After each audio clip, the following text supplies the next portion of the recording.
Assalamualaikum warahmatullahi wabarakatuh.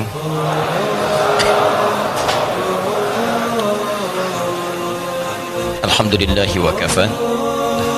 Wassalatu wassalamu ala rasulillahi al-mustafa wa ala alihi wa sahbihi wa man wafa. Amma ba'd. Fa ya ibadallah, usi nafsi wa iyyakum bi taqwallahi faqad faza al-muttaqun. Fala tamutunna illa wa antum muslimun. Faqala ta'ala: يا أيها الذين آمنوا اتقوا الله حق تقاته ولا تموتن إلا وأنتم مسلمون.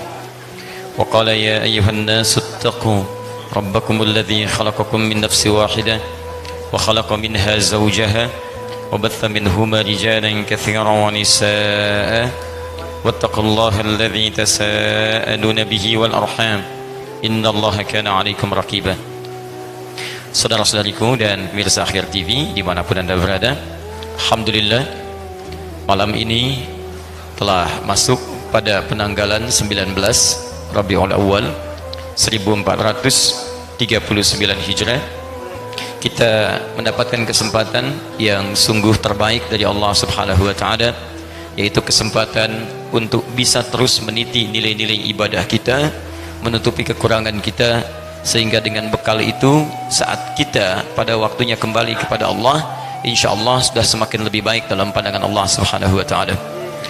Dan sampai tadi kita sudah awali jumpa kita di maghrib ini dengan menunaikan salat maghrib berjamaah, sunnah dari Al-Quran, bahkan dari hadis-hadis Nabi SAW adalah kita mencoba berdoa kepada Allah Subhanahu wa taala dalam setiap amalan yang telah kita kerjakan. Semoga Allah Subhanahu wa taala berkenan menerima seluruh amalan kita sampai maghrib ini, terkhusus amalan salat maghrib beserta amalan-amalan sunnahnya. Teman-teman sekalian, jumpa kita malam ini cukup spesial, dan bahasan AQS Al-Quran Sunnah Solution pada malam ini juga menjadi istimewa, karena tidak sekedar membahas tentang topik yang juga terkait dengan materi kita, tapi lebih istimewa untuk malam ini dengan menghadirkan juga insya Allah tamu, sahabat dan saudara kita yang juga cukup istimewa. Sebetulnya ada satu kursi lagi, cuman kami simpan di belakang karena nampaknya sampai malam ini orangnya tidak datang gitu ya. Jadi kami simpan di belakang. Sama, beliau punya masalah dengan Abu, saya punya masalah dengan Abu, jadi abu-abu ya. Baik. Jadi setiap yang abu-abu itu tidak jelas, karena itu kursinya kita taruh di belakang. Baik, kita yang hitam putih saja ya. Baik, kami putih, antum hitam lah, jelas ya dia begitu. Baik, sudah. Kita coba buka sedikit pelan-pelan. Kita ini teman-teman sekalian sedang dianugerahi oleh Allah Subhanahu wa taala di masa kini anugerah yang luar biasa. Itu tidak didapati barangkali dalam waktu yang singkat, butuh tenunan waktu bahkan bertahun-tahun. Apa anugerah itu? Yaitu anugerah semangat yang dihadirkan pada kolbu muslim Indonesia untuk mendekat kepada Allah Subhanahu wa taala dengan pendekatan yang lebih mulia. Apa pendekatan dengan lebih mulia itu? Inilah yang terbaik teman-teman sekalian. Ternyata pendekatan kepada Allah dengan ranah ibadah itu pesan dari nabinya akan lebih mulia jika itu dilengkapi, diawali dengan bekal pengetahuan. Anda ingin sholat, Anda belajar bagaimana cara sholat yang baik. Anda ingin zakat, Anda belajar bagaimana cara zakat yang baik. Anda ingin haji, Anda belajar bagaimana cara haji yang baik. Dan tempat ketika Nabi mengajarkan pengetahuan itu adalah masjid. Masjid bukan hanya tempat untuk sholat, tapi di situ ada tempat untuk ta'lim, ada ahlus sufah, ada tempat untuk berinfak, ada tempat untuk berbagi dalam kebaikan, ada tempat untuk bisa mengentaskan segala kegelisahan. Alhamdulillah, saat-saat ini, momentum yang paling membahagiakan saat ini, Allah tanamkan dalam jiwa-jiwa muslim Indonesia kesenangan, kebahagiaan untuk datang ke masjid, merapatkan barisan di masjid untuk memenuhi majlis-majlis ta'lim. Kami kunjungi beberapa tempat di Indonesia, Masya Allah, dari Jawanya sampai ke ujungnya, sampai ke Sumateranya, sampai ke Sulawesinya, sampai ke Kalimantannya. Berita baiknya bagi kita, ada cahaya-cahaya Islam mulai terpancar di masjid, yang dengan itu kita kirimkan inspirasi pada dunia. Insya Allah Islam akan muncul warnanya dari Indonesia dan memberikan nilai-nilai kemuliaan bagi seluruh dunia, insya Allah. Takbir. Namun fitrah dalam kehidupan, setiap ada kebaikan itu akan ada bersanding dengan lawannya yang tidak baik, bukan untuk menghadirkan sebuah kesulitan bagi kita untuk menghadapi kebaikan, bukan. Tapi hadirnya tantangan itu satu, supaya Allah bisa menguji kita di mana kesungguhan kita untuk bisa menampilkan kebaikan itu, sekaligus untuk memberikan pahala-pahala terbaik bagi kita semuanya. Karena itu saat Allah menciptakan jujur, ada lawannya dusta. Supaya dengan dusta itu bukan berarti kita mesti berdusta, bukan. Dengan dusta itu diciptakan untuk menguji apakah kejujuran kita konsisten atau tidak. Ketika kita jujur, pahala diberikan. Ketika kita berusaha, ada ikhtiar semakin lebih baik lagi. Nah teman-teman sekalian, dalam hal saat ini umat Islam bersatu untuk menghadirkan nilai-nilai keislaman dalam berbangsa kita, bukan ingin merubah bangsa ini jadi bangsa yang berbeda asas atau misalnya mohon maaf dasarnya, itu tidak perlu dilakukan. Negara kita Indonesia sudah bagus, asasnya sudah bagus, bahkan segala pasalnya mewakili kita untuk bisa menerjemahkan nilai-nilai ibadah dalam kehidupan berbangsa kita. Yang sekarang kurang di kita itu bagaimana kita bisa mengamalkan nilai undang-undang dalam bentuk mengamalkan nilai ibadah dalam kehidupan kita. Perhatikan dasar negara kita, Pancasila. Sila pertamanya ketuhanan yang Maha Esa. Cara memahaminya pasal 29 ayat 1-nya, negara berdasar atas ketuhanan yang Maha Esa. Bagaimana menerjemahkan pasal ini supaya negara bisa menjamin penduduknya bisa mengamalkan ketuhanan yang Maha Esa? Pasal 29 ayat 2-nya, negara menjamin kemerdekaan tiap-tiap penduduk untuk memeluk agamanya masing-masing dan beribadah menurut agama dan kepercayaannya itu. Maka kalau kita beribadah dengan nilai-nilai Islam, itu dijamin oleh undang-undang. Bagaimana cara beribadah itu? Dalam Islam cara ibadahnya mesti kafah, menerjemahkan nilai-nilai keislaman dalam lingkup kehidupan kita. Maka bagaimana saat memandang, pandangannya Islami, lihat yang baik-baik, yang jelek tinggalkan. Tapi terjemahnya yang bagus ya, sendal baik ambil, sendal jelek tinggalkan. Bukan yang gitu ya. Yang menurut Allah baik kita ambil, yang jelek tinggalkan.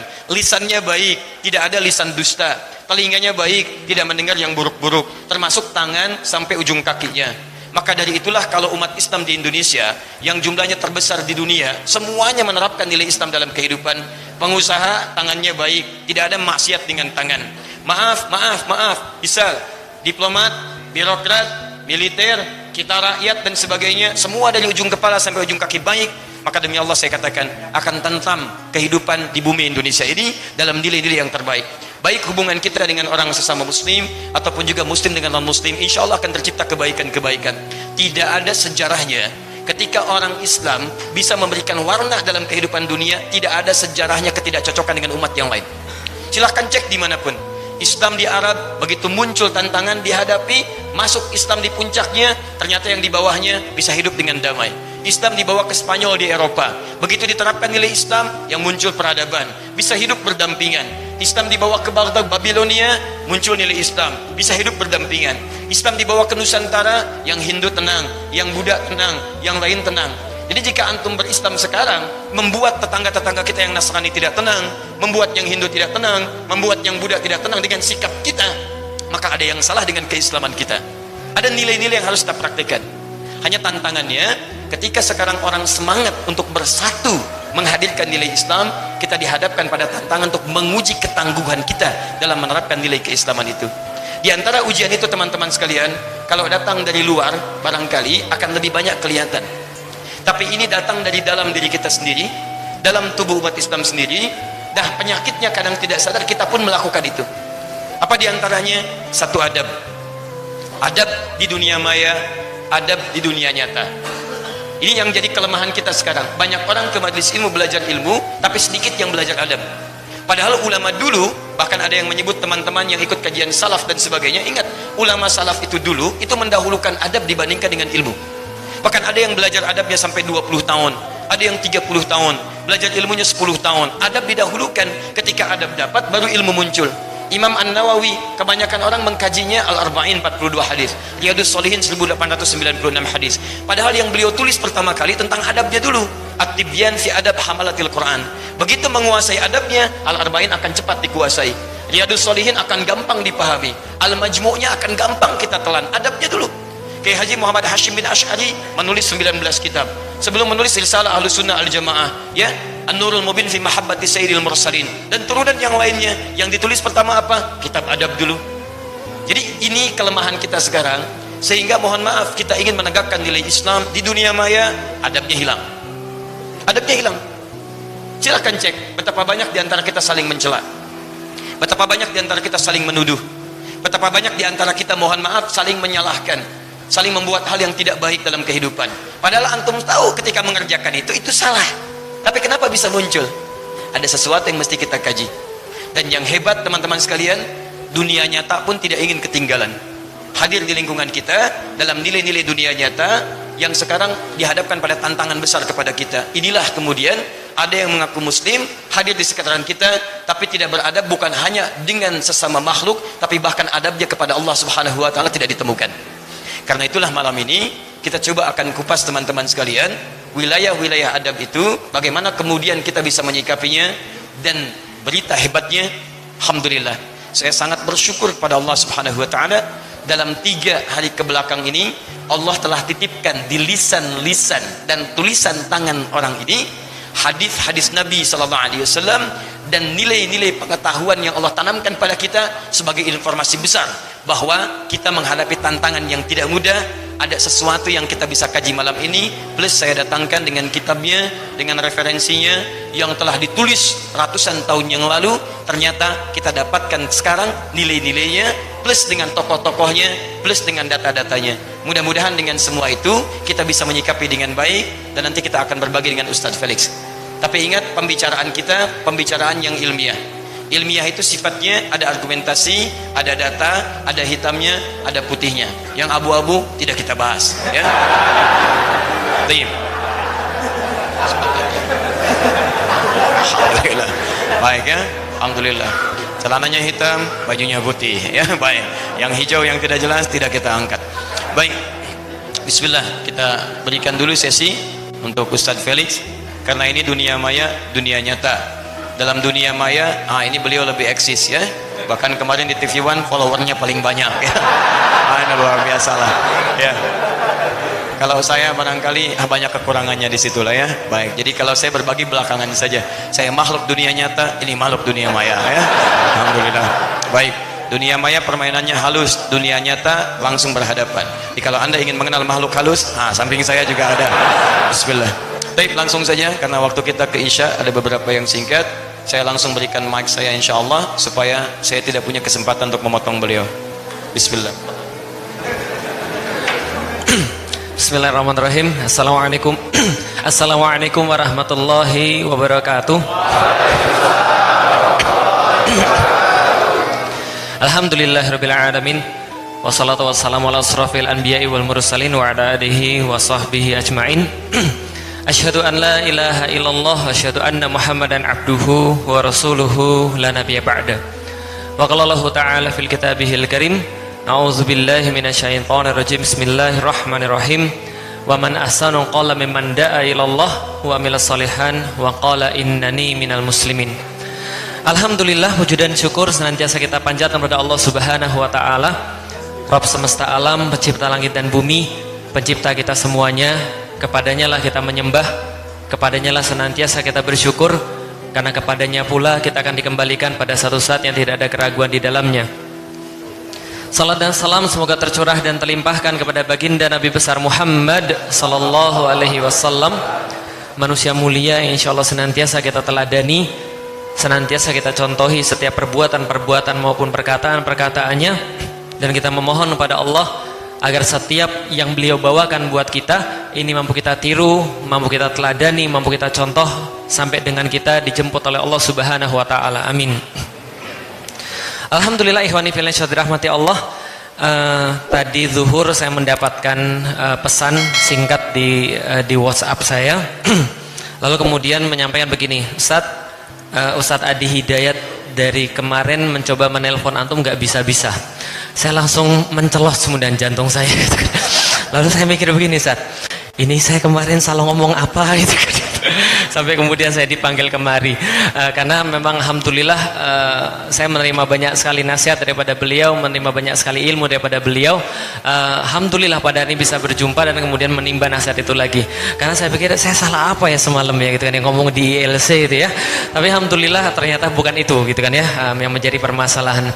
Alhamdulillah saya juga bingung ya kalau seandainya tadi beliau ceritakan, dan kebetulan saya juga membaca beberapa yang beliau ceritakan tadi di media sosial. Ada yang mengkritik mengkritik beliau gitu ya, terus kemudian diajak debat gitu ya. Sorry Ustaz, saya harus menyampaikan satu hal. Saya tuh sering ngomongin beliau ketika lagi beliau nggak ada Ustaz, tapi insya Allah ngomonginnya yang baik gitu ya. Kita tuh kemarin ngomong begini, berani-berani ya ada orang mau mendebat Adi Hidayat ya. Lah kalau saya tuh mau debat ke Adi Hidayat gitu ya, saya pikir saya lebih deg-degan ketemu dengan Ustaz Adi daripada kemudian kemarin di acara. Lah kenapa? Karena kalau seandainya ketemu yang kemarin nggak ada masalah. Kalau misalnya debat sama Adi Hidayat itu ya, baik kita mulai acara debatnya, beliau mungkin bilang Assalamualaikum warahmatullahi wabarakatuh, makasih saat saya sudah paham, mohon maaf aja gitu. Enggak, jadi artinya alhamdulillah ya, jadi memang ajaib, memang mungkin pengetahuannya luar biasa ya, sehingga beliau kemudian berani kemudian untuk berdebat tadi. Tapi kita hargai, bagaimanapun juga banyak orang yang mencari cara bagaimana caranya bisa lebih bagus daripada Ustadz Adi Hidayat, dan itu adalah sesuatu yang baik di Indonesia insya Allah. Dan saya pun sering juga mencari apa sebenarnya yang saya bisa lebih hebat daripada Ustadz Adi Hidayat. Kalau hafalannya kita pikir tidak usah diragukan ya, posisi dan sebagainya, walaupun saya juga mengatakan loh emang saya nggak bisa, saya juga bisa katanya. Kanan atas itu Mkhitaryan ya, tengah atas Lukaku gitu ya, jelas ya. Nah, tapi ternyata beliau juga tahu lebih banyak daripada saya soal bola gitu kan. Jadi saya juga mau nyerah. Akhirnya setelah saya cari-cari, ada satu hal yang insya Allah saya lebih tahu daripada beliau, dan beliau nggak mungkin lebih tahu daripada saya. Apa itu? Rasanya babi gimana? Jadi gitu.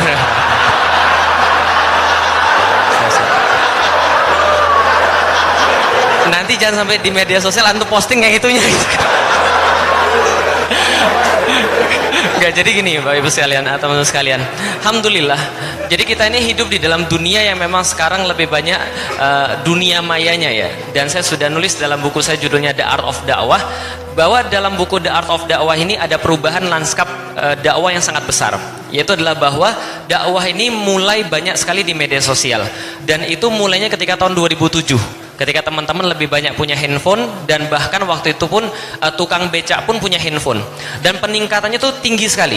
Jadi kalau bisa dibandingkan datanya pada tahun 2014 itu BPS mengeluarkan data bahwa tahun 2014 dan tahun 2015 prediksi mereka pengguna internet itu sudah 88 juta orang.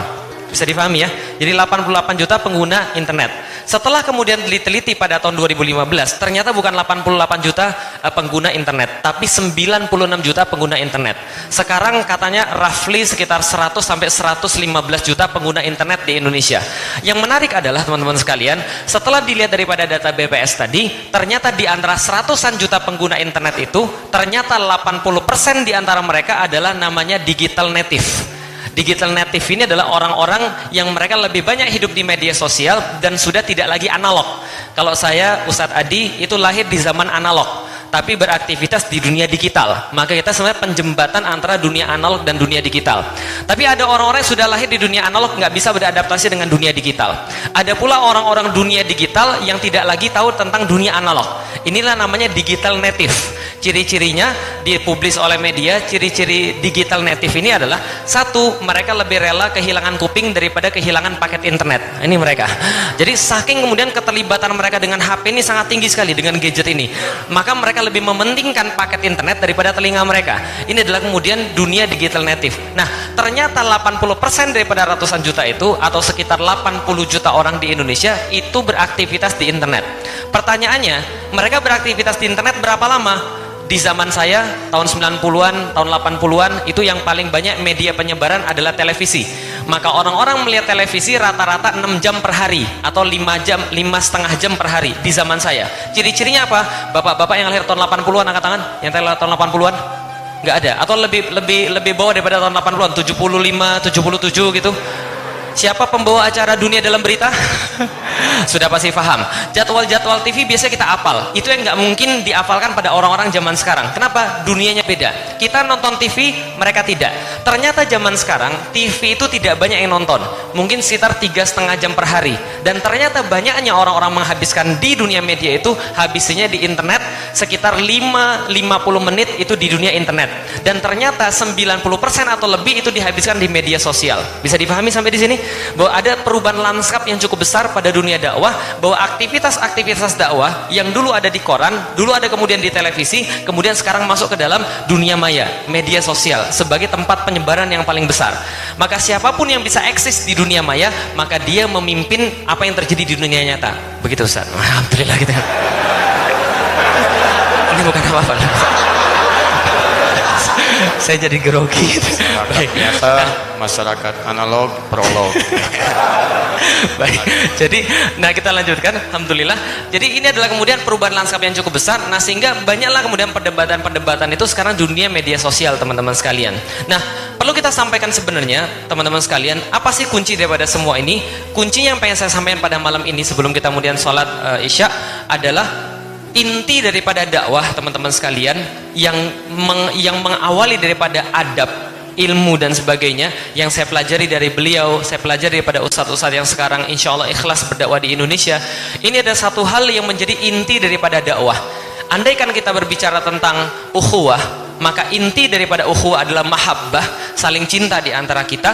Tapi inti daripada dakwah adalah rahmah, adalah rasa cinta. Maka kemudian Rasulullah Sallallahu Alaihi Wasallam itu menyampaikan dalam salah satu hadisnya, la yu'minuna ahadukum hatta yuhibba li akhi ma yuhibbu li nafsih. Tidak beriman seseorang sempurna keimanannya sebelum dia mencintai bagi saudaranya apa yang dia cintai bagi dirinya sendiri. Coba kita lihat teman-teman sekalian. Antum nonton misalnya bioskop misalnya, satu film yang bagus. Abis nonton bioskop, kalau antum senang dengan bioskop tadi, filmnya, antum pasti akan sebarkan kemana-mana. Antum baru pulang dari satu restoran misalnya, abis makan satu makanan yang enak, antum pasti pengen ngajak orang yang paling antum cintai dalam hidup antum. Betul kan ya? Kalau andanya yang jomblo-jomblo gitu kan ya, ini kan banyak yang jomblo, ingat ibunya gitu kan ya, mau ngajak ibunya makan hal yang sama. Kenapa? Karena dia mencintai ibunya. Begitu dia mendapatkan sesuatu yang baik untuk diri dia, dia pasti akan kepikiran pada seseorang yang dia cintai. Sama seperti seorang pengemban dakwah. Seorang pengemban dakwah yang melatari seluruhnya adalah cinta yang Allah berikan bagi dia. Karena Islam ini adalah agama cinta, maka Allah memulai Al-Quran ayat-ayatnya dengan kata-kata apa? Bismillahirrahmanirrahim. Dengan nama Allah yang Allah itu maha pengasih, semuanya dia kasih, semuanya dia beri, dan maha penyayang. Dan sayangnya Allah itu diberikan pada orang-orang yang mukmin yang ketika dia mengucapkan dua kalimat syahadat, maka muncullah kemudian rasa cinta pada Allah, rasa cinta akan agama ini. Dia menemukan Islam. Ya Allah, betapa tenangnya diri saya ketika sujud, mendapatkan Tuhan yang benar, mendapatkan yang disembah yang benar. Ya Allah, ternyata lengkap sekali ajaran Islam. Bagi diri saya manfaatnya seperti apa, bagi hidup saya manfaatnya seperti apa. Nggak akan ada masalah antum kalau antum menerapkan Islam. Saya pun merasa begitu. Ketika dia merasa Islam bermanfaat buat dia merasa Islam tuh keren buat dia merasa Islam tuh hebat buat dia pasti akan nyebarin pada orang lain. Nah maka ketika ada yang nanya pada saya, Ustaz, bagaimana caranya supaya kita ini tetap istiqomah dalam berdakwah? Karena mahasiswa ini kadang-kadang disibukkan dengan PR, disibukkan dengan tugas, disibukkan dengan ujian-ujian, disibukkan dengan tesis, disibukkan dengan skripsi dan sebagainya. Saya bilang sama dia, antum cinta gak sama Islam? Antum cinta gak dengan Allah dan Rasul? Kalau antum mencintai Islam, mencintai Allah dan Rasul, antum pasti akan mencintai manusia. Kalau antum mencintai manusia, antum mau apa yang antum rasakan itu dirasakan oleh semua manusia. Dari situ muncul orang berdakwah dari hati, karena dia cinta pada orang-orang. Nggak akan muncul dia menyalahkan orang lain dengan sedemikian mudah. Lah kenapa? Karena dia cinta. Contoh, pengantin baru itu biasanya masih banyak rasa cintanya. Betul begitu? Kalau misalnya istrinya kesandung gitu kan ya, kemudian dibilang, sakit di mana, Dek? Ada yang perlu diperbaiki di mana? Ini jalannya memang parah ini. Masa kamu sampai tersandung? Itu pas masih ada banyak cinta. Tapi biasanya kalau sudah nggak ada cinta lagi, yang ada adalah menyalahkan, gitu kan ya. Istrinya kesandung, ngomongnya kayak tadi. Bukan, ngomongnya, makanya kalau jalan pakai mata, misalnya gitu. Lah dia mulai menyalahkan. Dia seneng ketika ada orang lain berbuat salah, karena dia bisa bilang, makanya bener kan yang saya bilang kan, kamu si bandel. Dia mulai seneng menyalahkan. Padahal orang dengan rasa cinta itu, ketika dia berdakwah, dia menemukan orang lain berbuat salah, dia sedih, bahkan mau ngomong aja sulit. Kalau ini adalah nggak merupakan suatu kewajiban, maka ini adalah dasar daripada segala-galanya. Bagaimana adab itu bisa dibentuk? Karena rasa cinta. Kita mendapati orang lebih berilmu, kemudian kita tunduk karena ilmunya. Kita mendapati orang menyampaikan Islam, kita ambil kebaikan-kebaikannya. Kita hargai usahanya dalam menyampaikan kebaikan. Kita ambil apa yang bisa diambil daripada dia. Kita merasa nggak lebih baik daripada dia, karena bisa jadi walaupun kemudian penyampainya tidak sebagus yang kita punya, tapi karena niat yang diterima oleh Allah Subhanahu Wa Taala. Tapi bisa jadi karena kita lebih terkenal, bisa jadi kemudian kita kita lebih pintar, lantas kita kemudian sombong dengan kepintaran itu, lalu kemudian jatuh dengan kepintaran itu, jatuh dengan keterkenalan itu, lalu kemudian kita tidak dikenal di sisi Allah Subhanahu wa taala. Kita berpikir begitu karena semua bagian daripada rasa cinta tadi. Ini adalah bagian daripada adab tadi. Nah, saya pikir itu yang pengen saya sampaikan secara singkat. Kalau misalnya teman-teman mau baca lebih banyak, tahun 2007 Ustaz, ketika saya mulai dakwah di media sosial, di Facebook itu saya nulis ada 2 tulisan tentang dunia maya. Waktu itu belum ada media sosial, sehingga saya tulis judulnya Etika Dakwah Dunia Maya. Itu ada 2. Yang pertama adalah etika debat dan diskusi, yang kedua adalah etika posting dan bersikap. Jadi bagaimana sih ketika antum bersikap di dunia maya? Bagaimana ketika antum mau mendebat orang di dunia maya? Apakah setiap orang yang kemudian hadir antum tidak suka lalu antum harus debat? Enggak juga begitu. Apakah setiap orang yang enggak setuju sama antum harus kemudian debat agar semuanya sesuai dengan antum? Enggak juga begitu. Kadang-kadang ada waktunya di mana kita menjelaskan, ada waktunya di mana kita kemudian meninggalkan. Nah, kapan kemudian proses itu terjadi? Nah, itu kemudian saya tulis judulnya Etika Dakwah Dunia Maya 1 dan 2, tentang etika posting dan bersikap, dan 1 lagi tentang etika debat dan diskusi. Nah, itu bisa dibaca di felixyao.com. Artikel sederhana saja, saya cuma merangkum beberapa dalil tentang kemudian diskusi dan debat, tentang posting dan bersikap yang disesuaikan dengan zaman now. Baik, terima kasih teman sekalian. Ini bisa saya sampaikan selaku Ustadz dunia maya gitu kan ya. Selaku orang dunia maya dan goib gitu kan ya. Insyaallah kita akan mendengarkan bareng-bareng dari Ustadz Adi yang insyaallah Masya Allah bagi saya Indonesia terusnya bersyukur, dan memang betul kita memang merasa bersyukur di Indonesia punya orang-orang yang ikhlas, dan kita dianugerahkan oleh Allah kesempatan yang belum diberikan saya pikir di tempat-tempat yang lain. Giroh yang sangat besar untuk bersatu, giroh yang sangat besar kemudian untuk bersemangat, lalu kemudian mereka mencari Islam, dan giroh-giroh inilah yang insya Allah akan kita jaga dan bagian daripada kebangkitan Islam. Wallahu a'lam bishawab. Assalamualaikum warahmatullahi wabarakatuh. Masih 20 menit. Masih 20 menit. Oh baik. Saya kira sudah ada waktunya. Baik. Teman-teman sekalian, alhamdulillah bagian pertama Ustaz Felix sudah memberikan banyak pelajaran kepada kita, dari mulai transformasi dunia-dunia yang tadi disampaikan oleh beliau, masyarakat analog, masyarakat dengan perkembangannya, sampai kemudian ditutup dengan kalimat-kalimat cinta. Saya sangat berharap mudah-mudahan dengan nilai-nilai apa yang disampaikan meresap dalam kolbu kita, dan beliau pun saya kira malam ini naik jadi statusnya dari Ustadz dunia maya jadi Ustadz dunia cinta, ya. Baik, karena cinta kebaikan yang beliau tampilkan, insya Allah. Kita coba masuk pada bahasan yang lebih spesifik lagi, dan di sini nanti kita akan temukan beberapa pelajaran-pelajaran penting, karena biasanya teori yang paling ideal belum tentu menampilkan praktek yang diharapkan, karena apa yang kita rencanakan beda dengan apa yang Allah tetapkan. Kadang-kadang demikian. Jika apa yang kita harapkan kemudian sesuai dengan kehendak Allah yang ditetapkan, maka umumnya tidak ada persoalan di sini. Tapi yang jadi persoalan ketika keinginan kita ternyata berbeda dengan apa yang telah Allah tetapkan, maka disinilah biasanya beratnya kita mengikutkan kehendak kita pada kehendak Allah Subhanahu wa taala. Nah, ideal konsep yang tadi disampaikan, idealnya demikian. Kita hadir dengan cinta, kita hadir dengan mahabbah, kita hadir dengan ukhuwah, tapi mesti diingat bahwa fitrah kehidupan, karena kita ini makhluk surga, bukan makhluk dunia. Karena ayah kita berasal dari surga, kita akan kembali ke surga. Quran surah kedua Al-Baqarah ayat 35. Wa qulna ya Adamu uskun anta wa zawjukal jannah. Dan kami firmankan kepada Adam beserta pasangannya, silahkan kamu masuk ke dalam surga, nikmati segalanya di sana. Di orang tua kita makhluk surga, bahkan ketika diberi tugas turun ke bumi, itu kalimatnya jelas, tinggalnya cuma sementara ya, nanti balik lagi. Lihat kalimatnya ayat 36-nya teman-teman sekalian. Setelah mengatakan fa'azallahuma syaitanu anha fa'akhrajahuma mimma kana fi, perhatikan kalimatnya, wa qulna ihbitu ba'dukum li ba'din 'adu wa lakum fil ardi mustaqarrun wa mata'un ila hin. Silahkan tinggal di bumi, tapi bumi itu cuma sementara. Kalaupun nikmat cuma sementara, kalaupun terasa tidak menyenangkan cuma sementara. Setelah itu pulang lagi ke tempat kalian. Karena itulah teman-teman kita hadir di sini untuk mencari bekal. Bekal itulah yang kemudian nilai frame-nya dibingkai oleh Allah dalam bentuk petunjuk, supaya ketika kita mencari bekal tidak salah kita mencari bekalnya. Petunjuknya disebut dengan hudan. Hudan itulah yang diturunkan kepada Adam ketika Adam turun ke bumi. Quran surah kedua ayat 38. Lihat kalimatnya, qulna ihbitu minha jami'a fa imma ya'tiyannakum minni hudan. Silahkan turun semua ke bumi. Kalau saat hidup di bumi nanti kami akan turunkan petunjuk hidup, supaya dengan petunjuk itu saat diikuti, alla khaufun alaihim walahum yahzanun. Ikuti itu, saya jamin hidupnya tenang, hidupnya senang. Nah teman-teman sekalian, semua berganti generasi, ganti nabi, ganti rasul, berdatangan generasi baru, petunjuk Allah tetap jadi rahmat untuk kita, tidak pernah ditiadakan. Sampai datangnya Nabi Muhammad SAW, tetap Allah berikan hudan. Nabi Musa diberikan hudan.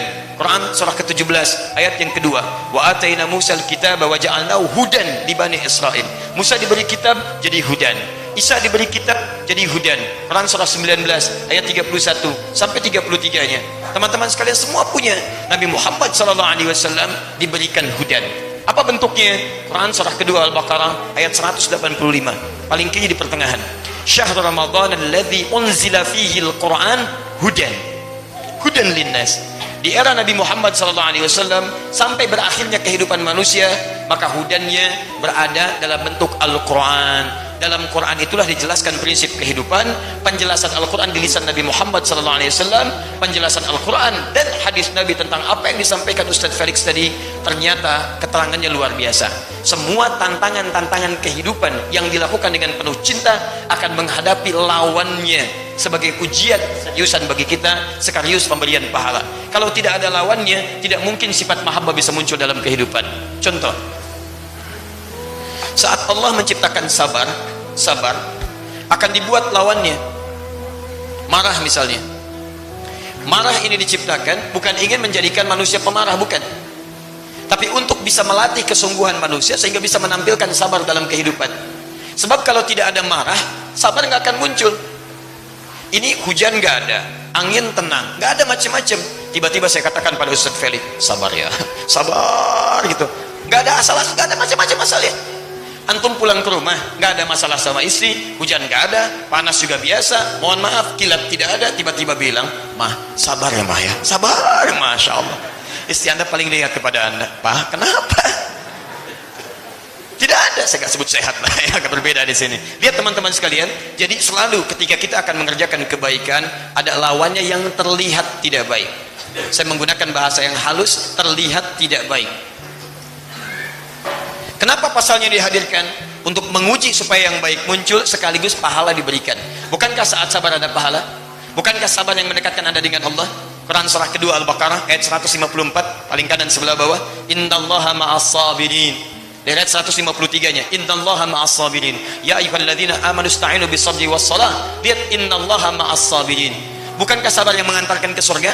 Bahkan kalimat malaikat yang menyambut anda insya Allah di pintu surga, kalimat pertamanya kalimat sabar. Selamat atas kesabaran anda. Quran surah ke-13 ayat ke-24, salamun alaikum bima sabartum. Selamat karena anda selama di dunia bisa sabar. Ini turunannya. Nah sekarang persoalannya, kita alhamdulillah dihadapkan pada persatuan, dihadapkan pada semangat, dihadapkan kemudian pada keinginan untuk menanamkan nilai-nilai Islam dalam kehidupan. Majlis-majlis sekarang penuh, masjid-masjid bagus, dunia maya ada, dunia nyata juga hidup. Persoalannya apa tantangan yang dihadapi ketika semua nilai kebaikan itu muncul? Ini yang coba kita keluarkan. Dan berita baiknya teman-teman, tantangan-tantangan itu Allah tunjukkan langsung di lisan dan tulisan, tangan-tangan dan lisan-lisan orang-orang yang sekarang sedang hadir dan jadi pembicaraan dalam kehidupan kita. Saya akan bagi pada dua bagian. Satu, bagian pertama, ini dua-duanya abu, satu abu, dua abu, ya, sehingga saya katakan jadi abu-abu, gitu kan? Tapi kita tidak perlu fokus kepada kalimat abunya. Yang paling penting bagi kita inti substansinya. Ingat, saya tidak pernah mengajarkan anda untuk menggunjing orang dan mencela orang lain, terutama nama. Anda kalau belajar dengan seks dan mencela orang lain, saya bersaksi di depan Allah, saya tidak pernah mengajarkan anda. Yang saya ajarkan adalah merubah perilaku. Kalau ada perilaku yang tidak baik, itu yang kita rubah, bukan mencela orangnya. Karena itu saya koreksi sedikitnya, Ustaz Felix, saya tidak hobi berdebat, saya tidak suka berdebat. Yang saya lakukan ketika ada sesuatu yang ingin saya pahami, ya kalau saya tidak bisa kunjungi, saya undang, datang, terkhusus pada persoalan yang nggak bisa dibincangkan tanpa ada pertemuan. Jadi ada masalah yang memang harus ketemu, ada masalah yang tanpa ketemu pun selesai. Jadi kadang-kadang ketika masalah yang harus diselesaikan dengan pertemuan dibincangkan pada sesuatu yang tidak ada wasilahnya, ya misal masalah dunia nyata dibincangkan di dunia maya, nggak akan nyambung dan bukan menghadirkan solusi, yang menghadirkan masalah yang berkembang luas. Karena itulah teman-teman, ketika biasanya ada persoalan-persoalan, saya lebih senang berdiskusi. kemudian kita undang, dan kita tidak usah merasa malu. Kalau kita salah, akui, sampaikan bahwa kami salah, yang benar yang seperti ini. Jika kita benar, jangan menggurui dan tutup aibnya, tidak usah diumbar keluar, cukup sampaikan. Saya sering banyak bertemu, termasuk di majelis ini, termasuk sekian ada ustadz yang pernah menyoal datang ke sini, dan ketika datang, ustadz, saya doakan antum, masya Allah, saya doakan antum dalam sujud antum. Alhamdulillah ustadz, saya pun doakan antum dalam sujud antum. Tuh lihat, ketika bertemu, kita nggak pernah dengar kalimat itu. Silakan antum cek. Dan indahnya adalah, ustadz, saya ingin berikan masukan. Silakan ustadz, saya terima segala hal yang baik-baik. Begitu disampaikan, saya dengarkan. Setelah didengarkan, saya sampaikan, ustadz, yang antum sampaikan itu informasi sebenarnya begini. Begitu menerima itu, oh seperti itu. Kalau itu tidak apa-apa. Anda bayangkan, ramai di dunia maya, tapi di dunia nyata tidak seperti itu. Akhirnya yang terjadi apa? Kami makan nasi goreng sama-sama, kami ngobrol dengan yang lain sama-sama. Yang paling aneh begini, gurunya tenang-tenang saja, kok muridnya pada ribut. Aneh itu. Tapi yang hebat sekarang adalah keributan itu ditampilkan dengan soal yang sederhana, tapi ternyata itu informasi yang sangat berharga. Makanya saya undang orangnya, saya ingin ucapkan terima kasih. Kenapa? Bahkan saya berani mengatakan, saya berikan hadiah umrah. Bahkan saya akan langsung ajak orangnya menghadap Dubes Saudi. Saya katakan, orang ini telah berbuat baik kepada saya dengan izin Allah Subhanahu wa Ta'ala, karena memberikan informasi tentang hadis Nabi yang saya pun tidak sedang memikirkannya.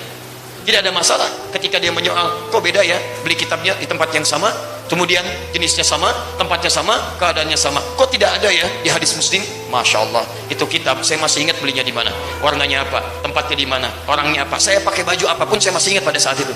Bajunya batik, warnanya hitam, rolengnya ada emasnya. Teman saya Sandi, saya pakai topi, warnanya topi kayak koboi, warnanya biru dongkar. Kita berangkat sama-sama, keretanya saya masih ingat kemana perginya, belakang Husainiyat, orang yang belinya saya masih ingat, posisi kitabnya sebelah pojok, rak yang kedua dari atas, pojoknya paling kiri, masih ingat betul saya.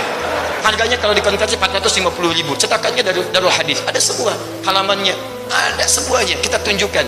Tapi yang paling menarik bukan itu poinnya. Yang paling menarik, orang berdebat masalah nomornya, yang itu pun sebetulnya saya ingin dengar, Anda baca nomor hadis itu seperti apa? Jangan-jangan Anda menyoal nomor hadis, Anda tidak pernah tahu bagaimana cara merumuskan nomor hadis. Silakan cek. Yang paling indah ketika menulis ini, Ustaz Adi salah memberikan statement hadis tentang sholat tahiyatul masjid di hadis Muslim nomor hadis 259. Begitu saya buka hadis tentang larangan teman-teman sekalian, maaf, mencukur jenggot dan anjuran untuk memotong kumis. Tuh, Anda bayangkan ya. Jadi kalau tidak pernah tahu tentang penomoran hadis bisa bahaya. Apalagi Al-Bukhari beda dengan cara membaca hadis Muslim, nomornya bisa lain. Bisa lain teman-teman sekalian, itu ada penomoran. Coba silahkan cek, tanyakan pada yang bersangkutan, dari mana tiba-tiba muncul nomor hadis. Padahal ketika dibuat itu tidak ada nomornya, kosong nomornya. Siapa yang pertama kali menginisiasi? Muhammad Fuad Abdul Baqi. Bagaimana sistemnya? Seperti ini. Ada Tarkim Dauli, penomoran internasional. Sistemnya begini, kalau bacanya begini, syarahnya begini, halamannya begini. Kalau satu nomor beda dengan nomor yang kedua, apakah dianggap salah? Belum tentu, karena hadis bisa dibaca dengan makna. Pernah dengar hadis ini? Idza matal abdu, idza mata ibnu Adam, in qata sairu amali. Pernah dengar? Idza mata ibnu Adam, jika meninggal seorang anak cucu Adam, maka terputus semua amalnya kecuali 3 hal. Pernah dengar? Silakan cari di hadis Muslim, gak akan ditemukan lafaz ibnu Adam.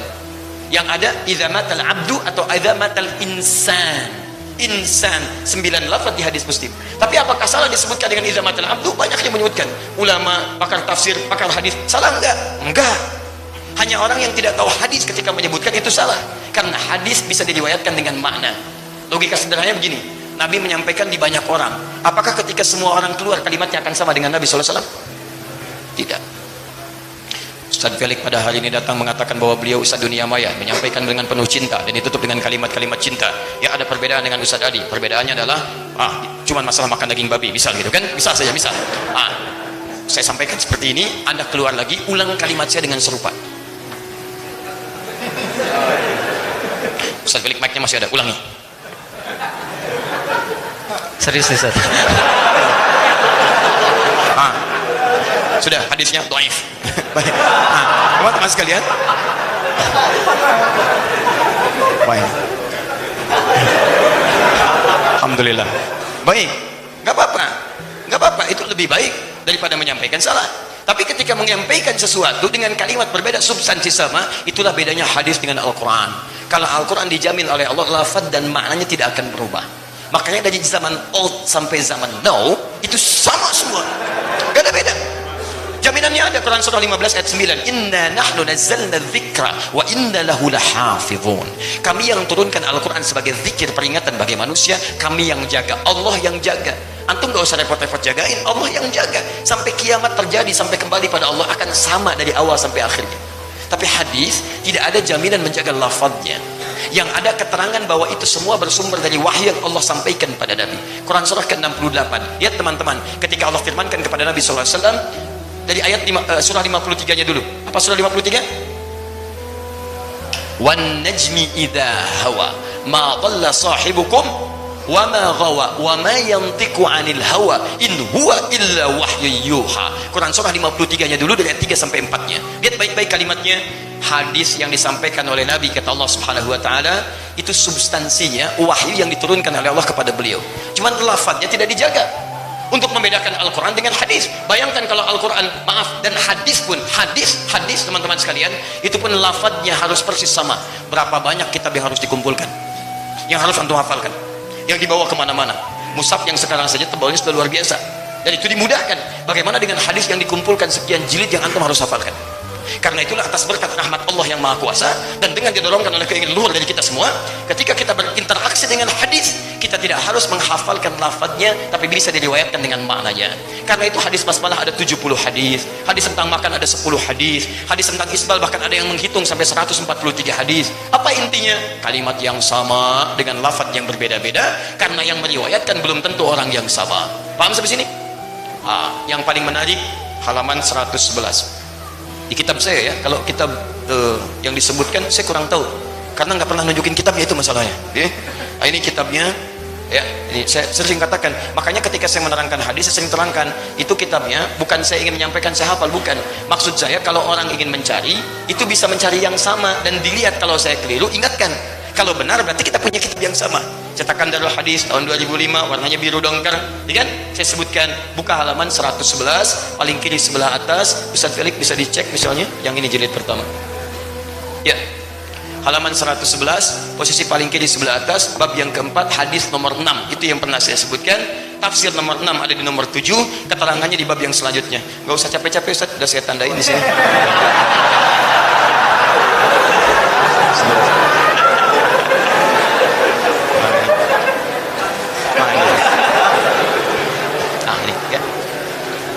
Bismillah.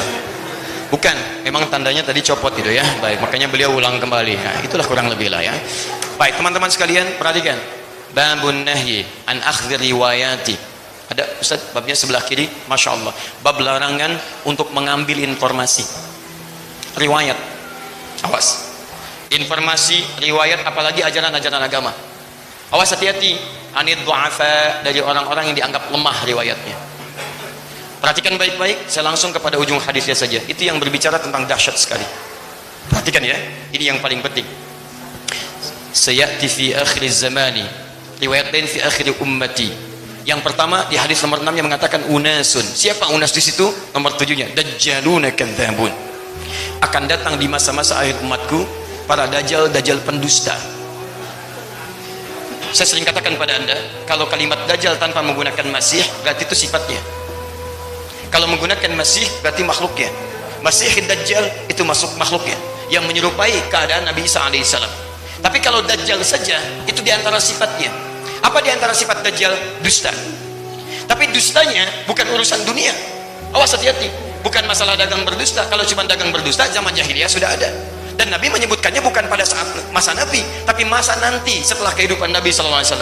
Jadi kalau cuma dusta dalam urusan dunia, dusta maaf ya, mengurangi timbangan, tidak jujur dalam usaha, itu orang jahiliyah sudah ada. Makanya ketika ada pengusaha tidak jujur sekarang, dia telat, dia sudah keduluan sama orang jahiliyah. Dia terlambat, dan jangan bersaing sama orang jahiliyah, akan kalah. Pemabuk sekarang mabuknya telat, kalau ketemu orang mabuk sampaikan, mas telat, keduluan sama orang jahiliyah. Dan jangan bersaing, gak akan menang. Kalau ada yang punya kedudukan sombong, katakan Anda telat, sudah keduluan sama Fir'aun, sama Abu Jahal, Abu Lahab, dan abu-abu yang lainnya. Tuh. Abu tuh begitu, selalu punya masalah. Ya, sudahlah ya, sudahlah. Baik-baik ke sini, lihat fokus. Sudah, jangan mikirkan yang tidak-tidak. Ingat ya, pelajaran kita fokus. Sudah ya, baik. siapa Dajjal ini? Ini hal yang paling penting. Saya langsung lihat bacakan kitabnya, khawatirnya nanti tidak dipercaya lagi ya. Nah sekarang perhatikan baik-baik. Bismillahirrahmanirrahim. Teman-teman sekalian, lihat baik-baik. Qala Abdullahi, ini syarahnya, inna syaitana la yatamathalu fi suratir rajul fayatil qawma fayuhaddithuhum bil hadithi minal kadhib fayatafarraqun. Siapa Dajjal yang disebut oleh Nabi ini? Maksud sifat-sifat pendusta seperti Dajjal itu adalah kemunculan orang-orang yang tidak jelas, datang di tengah masyarakat, membuat isu-isu di masyarakat sehingga terpecah masyarakat pada saat itu.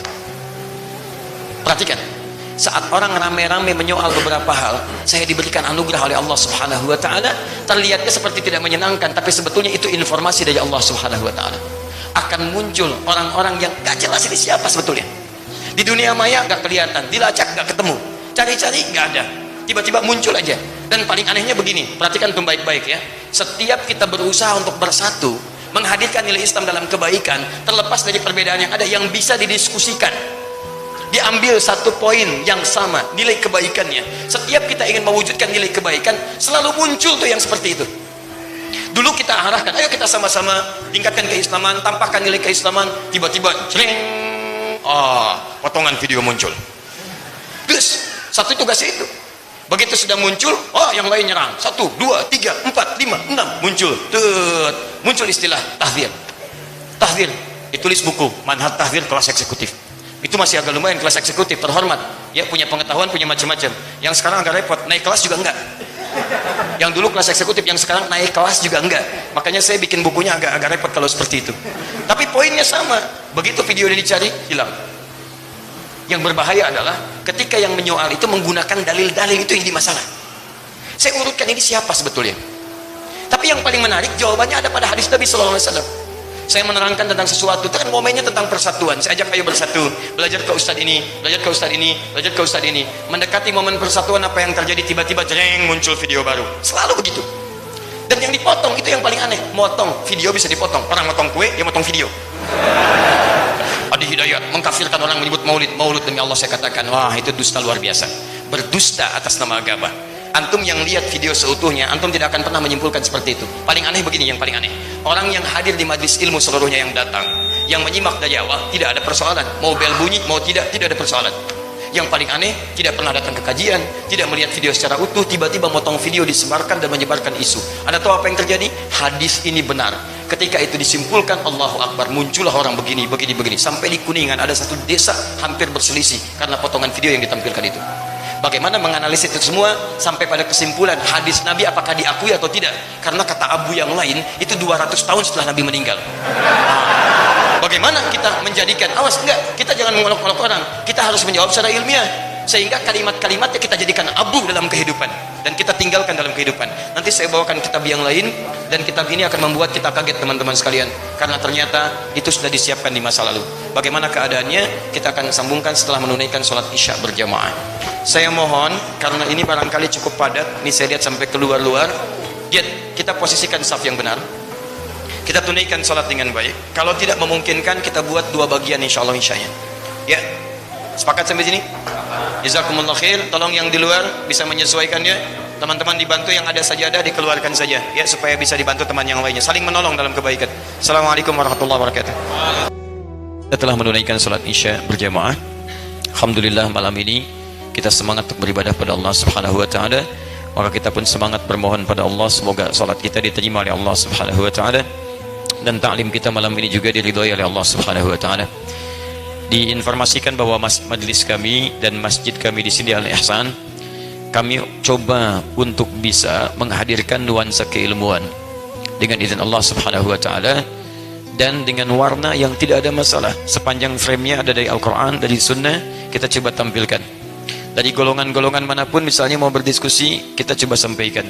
Jadi kalau misalnya kemarin ada ustadz ini, kemarin ada dari Kanada, ada dari Maroko, ada dari yang lain, sepanjang ada frame Al-Quran dan Sunnah, kita coba ambil. Kalau dari situ ada sepakat, kita amalkan. Kalau tidak sepakat, dengar sebagai pendapat. Mendengar itu kadang lebih penting dibandingkan kita mencela orang tanpa mendengar hujahnya. Jadi biasakan kita biasa mendengar, karena Allah titipkan 2 telinga kepada kita dan 1 mulut. supaya telinga ini bisa lebih banyak mendengar, bisa lebih mencerna dengan baik, sehingga lisan punya pertimbangan ketika akan menyampaikan apapun. Nah, ini kadang-kadang adab dalam kehidupan ini sulit dicerna bagi sementara orang. Lisannya lebih duluan keluar dibandingkan dengan pencernaannya. Kita akan teruskan, masih bersama kita semua, dan dengan Ustadz Felix juga, Ustadz Dunia Mata, Ustadz Dunia Maya, ya kan? Ustadz Nyata, Ustadz Halus, ya.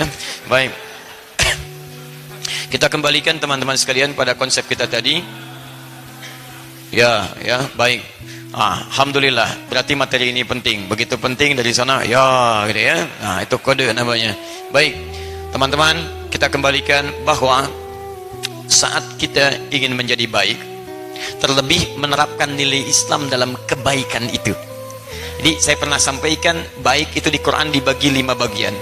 Ada Thayyib, Quran surah 2 ayat 168, ada Khair, Quran surah ketiga ayat 110, ada Ma'ruf, Quran surah ketiga ayat 104, ada Ihsan, misalnya diambil di Quran, misal surah ke-17 ayat 23, Quran surah ke-46 ayat ke-15, ada juga Salih, gabungan dari keempatnya, Quran surah ke-7 ayat 189.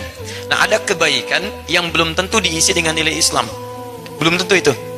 Kita menemukan non-muslim baik, ada non-muslim berbagi, ya kan? Non-muslim misalnya mengajak pada hal-hal yang baik secara norma-norma kemanusiaan, ada. Tapi ketika nilai itu ingin disebut sebagai baik menurut Allah, maka berubah kalimatnya jadi ihsan namanya. Ihsan. An ta'budallaha ka'annaka tarahu fa illam takun tarahu fa innahu yarak. Itu ada di hadis Muslim nomor hadis yang ke-8, di Al-Arba'in nomor hadis yang kedua. Nah, itulah sifat yang dituntut dari kita. Jadi kalau ingin berbuat baik dalam kehidupan, maka jangan cuma baik, nanggung. Kalau cuma baik, non-muslim juga bisa baik. Nilai kebaikan itu mesti diisi dengan nilai ibadah, nilai-nilai keislaman kita. Jadi kalau Anda jadi pegawai muslim yang baik. Tampilkan nilai Islam dalam kepegawaian Anda. Anda boleh silakan jadi dosen yang baik. Tapi ingat, ketika Anda ingin menampilkan nilai Islam dalam kebaikan itu, maka fitrahnya Anda akan menghadapi ujian-ujian kehidupan. Salah satunya adalah di masa-masa yang akan datang, kata Nabi bicara 15 abad lalu, menunjukkan di akhir-akhir masa umatku, kata Nabi SAW, di antara tantangannya akan muncul, ini tadi kita sebutkan, orang-orang pendusta yang tidak dikenal wujudnya. Sulit, tiba-tiba muncul. Dia masuk kepada satu komunitas, kemudian tiba-tiba komunitas itu saling berselisih, saling terpecah belah dan sebagainya. Alhamdulillah, belakangan ini hadis itu diingatkan kembali kepada kita semua, dan kita mengucap syukur pada Allah Subhanahu wa Ta'ala untuk berhati-hati. Apa gambarannya? Saya teliti sedikit demi sedikit. Setiap kita ingin menanamkan nilai keislaman dengan baik, selalu muncul anonim-anonim di dunia maya. Nyerang habis 1, 2, 3, 4. 2-3 hari ke belakang, saya sebetulnya tidak pernah mengomentari yang demikian. Tapi saya coba masuk ke dalamnya, hanya ingin tahu saja. Begitu kita masuk ke dalamnya, keluarlah kemudian akun-akun itu. Alhamdulillah, saya katakan syukur padamu ya Allah. Begitu kita masuk, ternyata muncul nama-nama akunnya. Di daerah-daerah ini begini, ini begini, ini begini. Ini namanya, ini anugerah terbesar dari Allah Subhanahu wa Ta'ala. Kenapa? Karena ketika Anda menemukan akun-akun demikian dan tokoh-tokoh munculnya, itulah yang ditampakkan oleh Allah Subhanahu wa Ta'ala. Hadisnya muncul di tulisan tangannya, kalimatnya muncul di lisannya, dan muncul pula nama-nama yang adanya. Tapi saya tidak berkepentingan untuk menyebarkan nama-nama dimaksud, tapi hanya memberikan gambaran. Jika Anda menemukan akun di dunia maya seperti itu, tiba-tiba ketika ingin bersatu nyerang umat, nyerang begini dan sebagainya, maka itulah yang dimaksud oleh hadis Nabi SAW. Itu bukan dimaksud golongan-golongan sesuai dengan Al-Quran, Sunnah, bukan. Bukan yang disebut dengan macam-macam, misal Salafi, bukan. Karena Salafi tidak seperti itu. Salafi tidak seperti itu. Mustahil Salafi ingin kemudian menghancurkan nilai keislamannya sendiri. Mustahil Salafi memecah belah umat, bukan.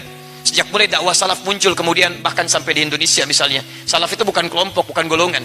Nilai-nilai keislaman yang ingin mengembalikan pada tuntunan Al-Quran, Sunnah, nilai-nilai kebaikan. Sepanjang ukurannya Al-Quran, Sunnah, pernyataan para ulama, dia salaf, dalam golongan saleh. Tapi yang seperti ini bukan. Disebut Wahabi juga bukan. Saya tinggal di negeri Wahabi, saya tinggal di Makkah, kami tinggal di Mahbasjid, ketemu dengan syekh-syekh yang lain. Kita belajar pada syekh misalnya Afifi yang pernah ada di Madinah, kita belajar pada Syekh Sultan, kita belajar pada Syekh Faiz, kita mengambil tafsir dari Syekh Faiz, gak ada masalah, biasa saja. Ini sebetulnya siapa? Gak jelas ini, Wahabi bukan, Salafi bukan, dan sebagainya. Dan paling bahaya ketika itu muncul, memberikan kemudian aib pada guru-gurunya yang lain. Jadi yang tidak berkaitan dengan dia pun dibawa-bawa juga. Apa salahnya ustadz ini sampai digunjingkan? Yang salah itu tiba-tiba yang digunjingkan yang lainnya. Nah, ini teman-teman sekalian, ini yang sangat berbahaya. Kalau Anda menemukan akun-akun seperti itu, jangan buang-buang energi, cukup tinggalkan saja. Kaidahnya ada di Quran surah keempat ayat 140, paling kiri sebelah bawah. Wa qad nazzala 'alaikum fil kitab. Kalau Anda baca ayat ini, kalimatnya tegas dan telah tetap ketentuan dalam Al-Qur'an. An idza sami'tum ayatillahi yukfaru biha wa yustahza'u biha. Jika ayat-ayat Allah jadi mainan bagi sementara orang atau bahkan diingkari, datang membawa ayat-ayat Allah kayaknya seperti orang benar, ngajarnya ajak seperti pada kebenaran, tapi antum tanpa sadar sedang dipecah belah dalam keburukan di situ. Kata Quran, kalau ada yang seperti itu, main-main dengan ayat, main-main dengan dalil, maka kalimatnya adalah fala taqudu ma'hum, jangan sertai mereka. Antum jangan mencela perbuatan tercela karena sudah tercela. Mencela perbuatan tercela, buang-buang waktu. Buang-buang waktu. Sama seperti antum ingin menepuk abu, nggak ada, nggak akan kena karena sudah jadi abu. Ya, abu mengambang, abu diam itu ada. Nanti abu mengambang di akhirat ada. Itu ada di Quran surah ke-25 ayat 23. Wa qadimna ila ma 'amilu min 'amalin faj'alnahu haba'an manthura. Kalau ada orang berbuat baik tapi tanpa iman di dunia, di akhirat kami jadikan abu-abu yang berterbangan. Ya, di dunia abunya nggak bisa terbang, di akhirat terbang nanti. Wah, kita lihat itu. Tapi nggak ada nilainya, tapi tidak ada nilainya. Nah, jadi kalau Anda menemukan yang seperti itu, nasihat saya, ya jalin hubungan baik dengan siapapun. Ya tidak usah antum melihat ada kebaikannya, ukurannya Al-Quran, ukuran sunnah, diskusikan, sepakat ambil, tidak sepakat tinggalkan, tapi jangan dicela. Dari manapun itu, saya sering katakan pada antum, ambil. Kalau ada ustadz ini ambil ilmunya, ustadz ini ambil ilmunya, tidak sepakat tinggalkan. Ada yang baik dari Ustadz Felix, ambil. Yang tidak baik tinggalkan. Yang baik banyak, ada cinta tadi, kan? Ada dakwah tadi, ada kebaikan. Yang tidak baik beliau pun sudah tinggalkan, masa antum mau ambil? Babi tadi beliau sudah tinggalkan, masa antum mau ambil? Ya sudah, yang tidak baik tinggalkan, selesai. Pemikiran tidak sama, tinggalkan. Tapi tidak harus menjadikan perbedaan membuat kita tidak bisa berteman dan tidak bisa minum teh bersama. Duduk aja, minum sama-sama, sampaikan kebaikan, enak, nyaman. Dan kadang-kadang ketika ketemu sesuatu yang kurang pada kita, kita akui. Kurang pada orang lain, jangan diumbar. Tutup aibnya, cukup sampaikan kebaikan-kebaikan. Apa antum kira orang-orang datang ke sini kemudian misalnya berdiskusi dalam kebaikan dan sebagainya, pulang dari sini punya keadaan yang tidak biasa? Tidak, kita biasa saja. Tadi saya katakan makan nasi goreng dan sebagainya. Nanti kalau antum mau berkisah, satu saat kita bisa bicara tentang perkembangan dakwah di Indonesia. Kita undang ustadz-ustadznya. Saya sering katakan begini teman-teman, kenapa sih ustadz yang ditahdir dengan yang nahdir gak duduk sama-sama? Ayo, mau nggak? Kita undang Ustadz Abdul Somad, kita undang Buya Yahya, kita undang Ustadz Umar Mita, kita undang Ustadz Ahmad Farid Uqbah, kita undang Ustadz Bakhtiar Nasir, Haji Bakhtiar Nasir, kita undang yang lainnya. Berani nggak duduk bareng? Terus antum yang nahdir duduk juga. Ayo kita bicara, antum maunya apa? Ayo, kalau bisa kita ketemu, itu lebih bagus. Oh, daripada ribut. Yang kasihan kan umatnya. Umatnya nggak ngerti. Kok kenapa sih pada begini? Ustadz begini, Ustadz begitu. Jadi bingung. Orang mau belajar jadi bingung. Yang lebih hebat lagi ditertawakan oleh orang lain. Tuh lihat orang Islam. Siapa perannya? Yang tadi, dajjaluna kadzabun. Orang ini yang punya peran. Paham ya? Sekarang yang kedua, kita akan bahas faktor yang kedua. Apakah benar hadis 200 tahun setelah Nabi baru ada? Ini abu yang kedua. Kita akan lihat. Bismillah. Ustaz? Okay. Bismillahirrahmanirrahim. Teman-teman sekalian, saya mulai dari aspek sejarahnya dulu. Dan ini kita nggak sembarangan, kita belajar secara ilmiah. Jadi nanti kalau di soal, kita duduk diskusi. Saya lagi diskusi ya, diskusi. Kita belajar, materinya ada, bahkan saya langsung belajar dari profesornya, kitabnya saya bawakan langsung, dan alhamdulillahnya Allah berikan kesempatan belajar di satu tempat. Ini hikmahnya. Dulu saya ingin sekali ke Madinah, bahkan belajar dari guru-guru Madinah sebelum kami berangkat keluar. Kemudian diberikan rekomendasi, yang dengan rekomendasi itu kalau dilihat secara ikhtiarnya, kayaknya sulit untuk ditolak. Karena tokoh ini begitu dekat dan sebagainya. Tapi poinnya, lihat, kalau Allah nggak berkehendak, nggak akan jadi. Terhadir bom Bali. Ketika datang bom Bali, semua kuota ditutup. Ya, nggak ada. Harap-harap misalnya bisa ke Timur Tengah, wah, masya Allah, pengennya LC, jadinya ke Ciputat. Ciputat. Pergi ke UIN, kemudian belajar di kelas khusus yang cabang Kairo, Al-Azhar, Fakultas Dirasat Islami wal Arabiyah. Kurikulumnya kerjasama. Ternyata masya Allah diantarkan ke Libya. Dari Libya kita ngambil tafsir di Mesir, Syekh Al-Azhar. Dari situ kita kemudian ke Mekah, kita belajar ke Madinah, kita ambil di Tunis. Yang paling hebat, di Libya ada satu pelajaran namanya Al-Istishraq. Al-Istishraq. Istishraq itu pelajaran orientalism. Orientalis itu adalah orang-orang yang memang disiapkan teman-teman sekalian untuk mempelajari Islam dan ketimuran, yang dengan mempelajari itu mereka berusaha menanamkan racun di dalamnya. Baik, nanti kita lihat dari mana rumusannya. Jadi saya tunjukkan beberapa tokohnya. Yang hebatnya pelajaran ini, kami belajar setahun, itu setiap disebutkan tokoh, kalau masih hidup akan diundang tokohnya. Dibelajar sekarang, Itu pada masa itu. Belajar sekarang disebutkan tokoh. Kalau tokohnya masih hidup, berapa pekan diundang supaya kita bisa ngelihat siapa orangnya. Nih, makhluknya seperti ini. Ini yang dia sampaikan. Dan nanti saya akan sampaikan pada Anda informasi yang sangat dahsyat. Kadang-kadang apa yang dituliskan tidak sama dengan apa yang diucapkan. Bisa kelihatan. 1492. Setelah kemudian umat Islam, maaf, terpecah belah karena urusan dunia. Kursi, kedudukan, materi dan sebagainya. Maaf, termasuk ini pun nanti hadir di masalah kita sekarang. Termasuk kalangan para ustadz. Awas, materi itu juga bahaya. Ya, kedudukan itu bahaya. Sanjungan itu bahaya. Saya baru pulang dari Lampung, ini bahaya nih. Ya, nyampaikan sesuatu yang membuat saya sangat geram. Ustadz, kami kemarin kedatangan. Ustadz kesini, bawa jamaah, bawa macam-macam. Begitu pulang, bukan cuma jamaahnya pulang, kotak infaknya dibawa juga. Antum ngapain sih? Datang ke situ, Ustaz dibawa sendiri, bawa sendiri, kotak infak dibawa dan sebagainya. Sampai muncul isyarat yang tidak menyenangkan, ada ibarat yang tidak lucu. Ini kalau ini masuk ke situ, beduknya hilang. Kalau ini masuk ke situ, sendalnya hilang. Masuk ke situ, masjidnya hilang. Sekarang kalau masjid ke situ bukan cuma masjidnya, kotaknya ikut hilang. Ini kan tidak lucu, teman-teman sekalian. Apa yang mau dicari? Nah, 1492 setelah keemasan Islam di Spanyol itu ada persoalan dengan materi-materi tadi, jadi melemah kemudian. Maka bersatulah Raja Ferdinand dengan Ratu Isabella. Keduanya kemudian melakukan kongsi bersama-sama bagaimana menghancurkan nilai-nilai kekuasaan Islam pada saat itu. Maka singkatnya, dikalahkan orang-orang Islam, bukan Islam ya. Maka saat itu terjadilah banyak peristiwa. Ada inkuisisi, ya, ada pilihan pindah konservasi kepada kepercayaan mereka atau eksekusi. Guru saya yang di Tripoli pernah menyampaikan, dan beliau ahli sejarah juga dan pernah mengunjungi beberapa tempat di Spanyol, sampai mengatakan menemukan orang Islam itu gampang. Salah satunya, lihat telinganya yang paling bersih. Kalau telinganya bersih berarti orang Islam, gak bisa mengelak, karena cuma orang Islam yang wudhu. Maka cara mengeksekusinya, dipotong dulu telinganya. Ada yang dipotong telinganya, ada yang dipotong kakinya, ada yang disalib, ada yang dimasukkan ke gelindingan, ada yang digiling, ada yang dipotong, ditombak, ada yang dikataskan, ada yang kemudian disuruh berenang ke laut dan sebagainya. Macam-macam. Singkatnya, pada tahun 1492 kemudian terjadi perjanjian Tordesillas. Paus Alexander yang ke-6 kemudian membagi dunia pada dua bagian. Dunia dibagi, Anda bayangkan, kita bagi kue, dia bagi dunia. Bagi dua bagian.